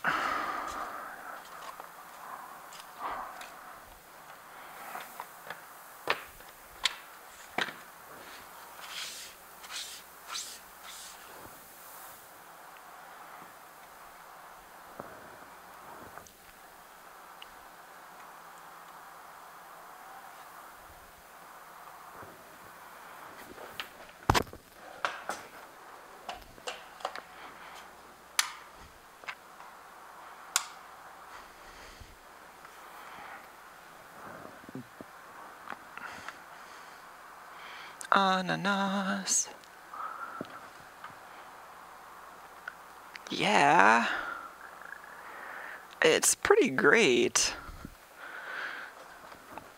Man, this is really nice.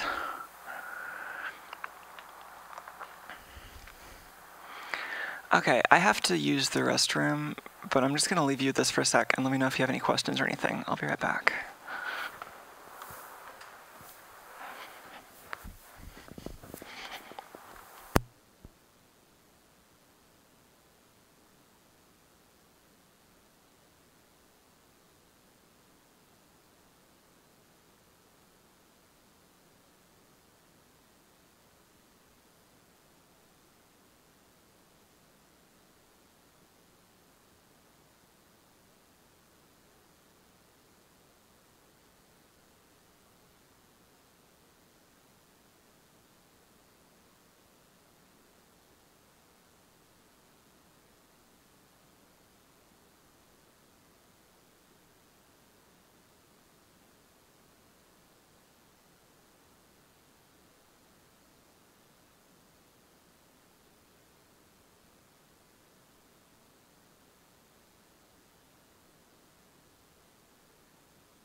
It is cold here. I think it's beer o'clock, even though the beer's cold.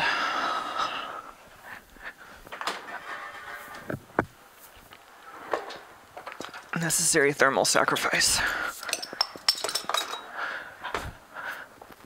All right. The Ananas sure is nice over here.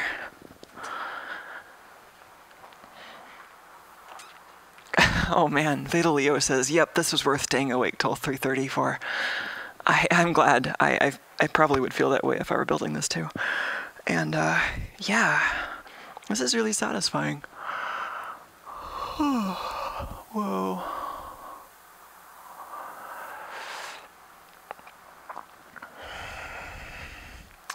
Ryan says, fancy, still not edible. Yep. Not quite edible.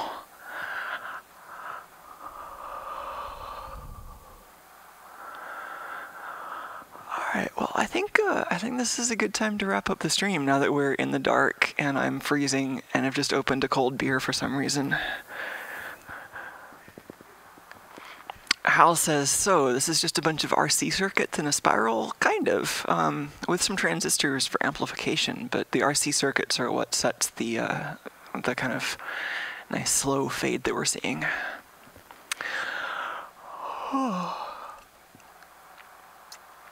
Jake says, it's super cool, powered by the spirit of Ananas.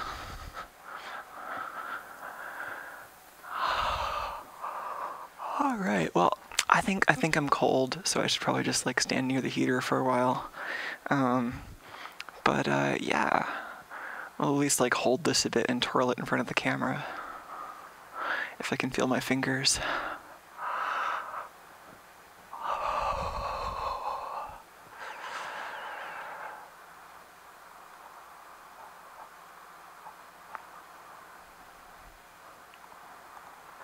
So yeah, these joints in the very center are for power, and then the resistors that spiral around, those actually conduct the signal from each stage to the next. And it would be nice to look at it on the oscilloscope a little bit, actually. I don't know if I quite have the. Oh, okay. Let's do that really quick. I can at least quickly look at this on the scope, and then I should wrap this up. I'm just gonna get out one channel here. I just want to see what the waveform looks like, because I think that would be fun.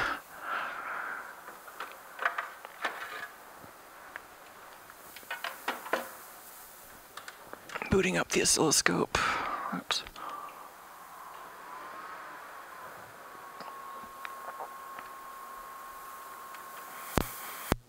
A scope is very overkill for this particular problem, but it's what I've got handy and streamable.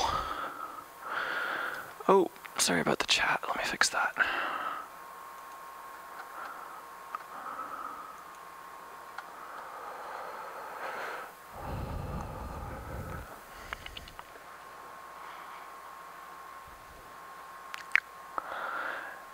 I can't quite see what that photo is, but I guess there was a terrible mounting scheme somewhere.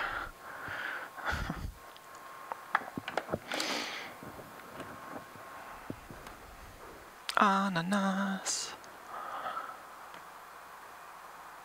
Where do I get ground?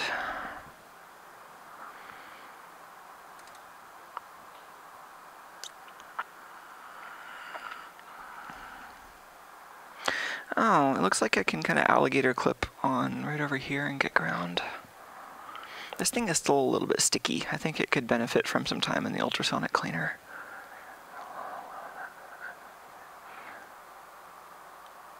Oh. It's funny, I don't think I've ever tried using this scope in such close to complete darkness before, and some of the LED, or some of the buttons are backlit, but a lot of them aren't. So it's kind of hard to see where all the menus are.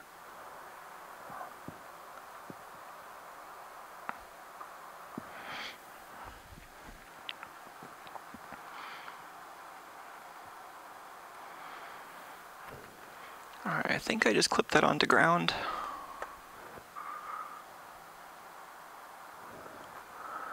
Okay, that's the battery voltage, which means our ground should be alright. Now I think we can just grab any of these resistors and we'll get one of the oscillator waveforms. And let's put the scope into rolling mode maybe. I can't actually see any of these knobs. Okay, maybe I need a little bit more light.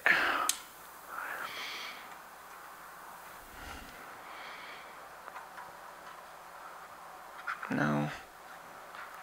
This is the part where I can't actually reach the knobs on the lamp.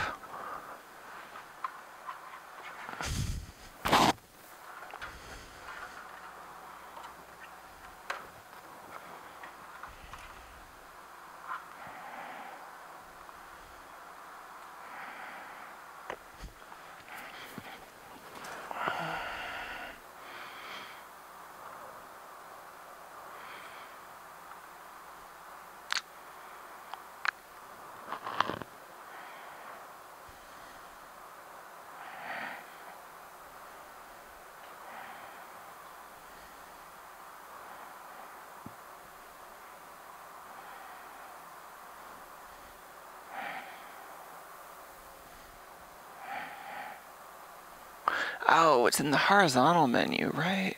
Yeah. Oh, maybe this one's just a pull-up.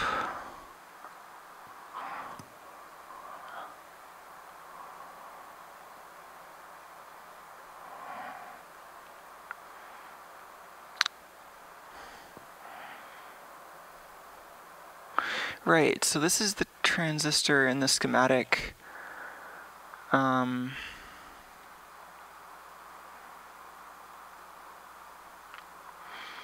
So the resistors are either going to be between the emitter of one transistor and the base of the next in the sequence, or between the emitter and 3 volts. So I think this is like the emitter, and then the other side seemed to be 3 volts.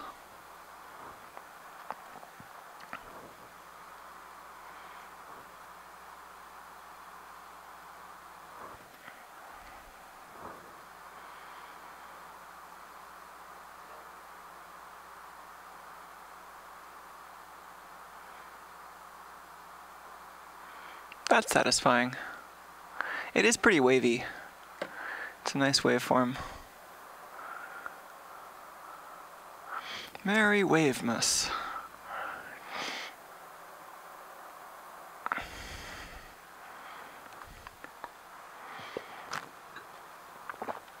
Yeah.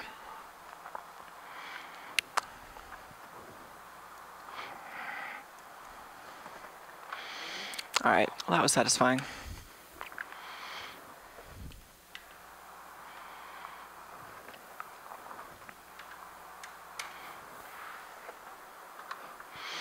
Yeah, analog oscillators like this are super nice. It's just really refreshing to see something where, you know, like if you were to build one of these using like today's like fashionable digital technologies, it's like you'd grab an Arduino and then come up with a waveform that you would want and then like animate that. And but it's almost like, you know, the difference between animating someone, you know, throwing a ball frame by frame versus just like actually throwing the ball. And this gives you this really nice waveform just by virtue of how the analog circuit here operates. You know, a lot of that's coming from the nonlinearity in the transistors and the LEDs. It's just really nice.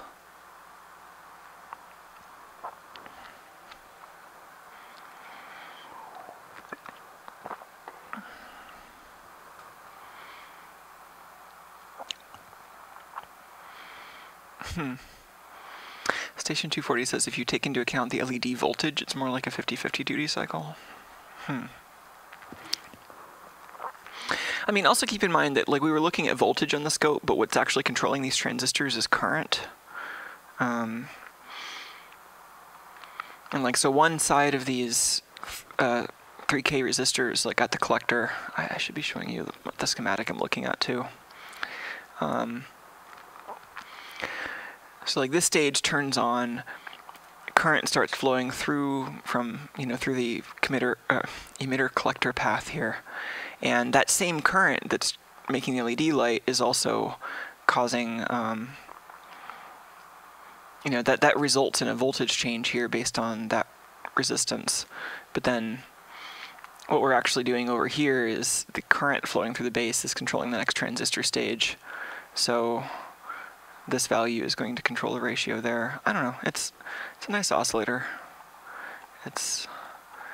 We could like analyze it in Spice, but I think that's enough for one stream. If we wanted to look more closely at the circuit, we could certainly add more scope probes and start thinking about the currents and voltages involved, but like this doesn't need to be a stream about ring oscillators necessarily. Not quite prepared for that, nor do I really have the time at the moment. But yeah, this is pretty.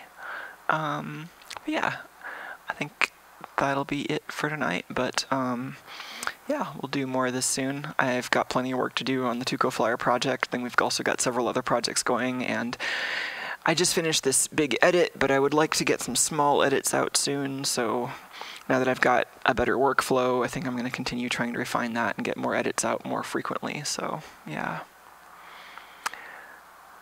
Good pineapple without PWM jitter. Yeah, this is pretty nice. And then Thomas is asking what spice I use. I don't really have a good answer to that because I haven't really done a lot of circuit simulation recently. I've used like LT spice before, but like I don't think I would recommend that, and I don't know a lot about it, so you know. Oh, and then actually that's a really good question for context. Alt Hypothesis is asking what ananas is, and they Googled it and got lots of information on pineapples. It's a word for pineapple, but in this case, it's an electronic kit that's pineapple themed. So the thing that's unique about this Ananas is that it's a bold port kit, which was probably elsewhere in the video title if that was all you were seeing. But yeah, this little logo here, the B, is bold port, and that's Sardrimmer's project to make artistic electronics kits every month. And I've been really loving his work, and I've been super behind in assembling mine, so it's nice to actually make another one. Ananas. Oh yeah, pineapple. Yeah, right. Kate says they love the literalism of the ring and the ring oscillator. Right, it's like a great spiral here. Super fun.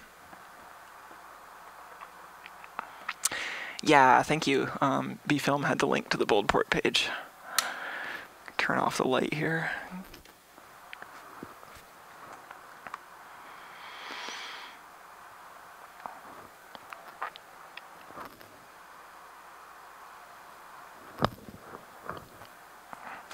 How's Tuco doing?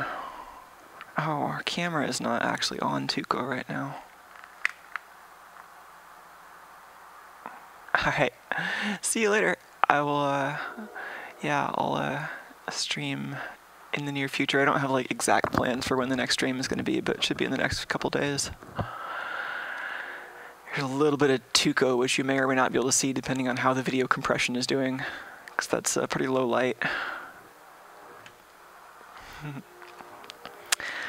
Alright, night folks, happy hacking.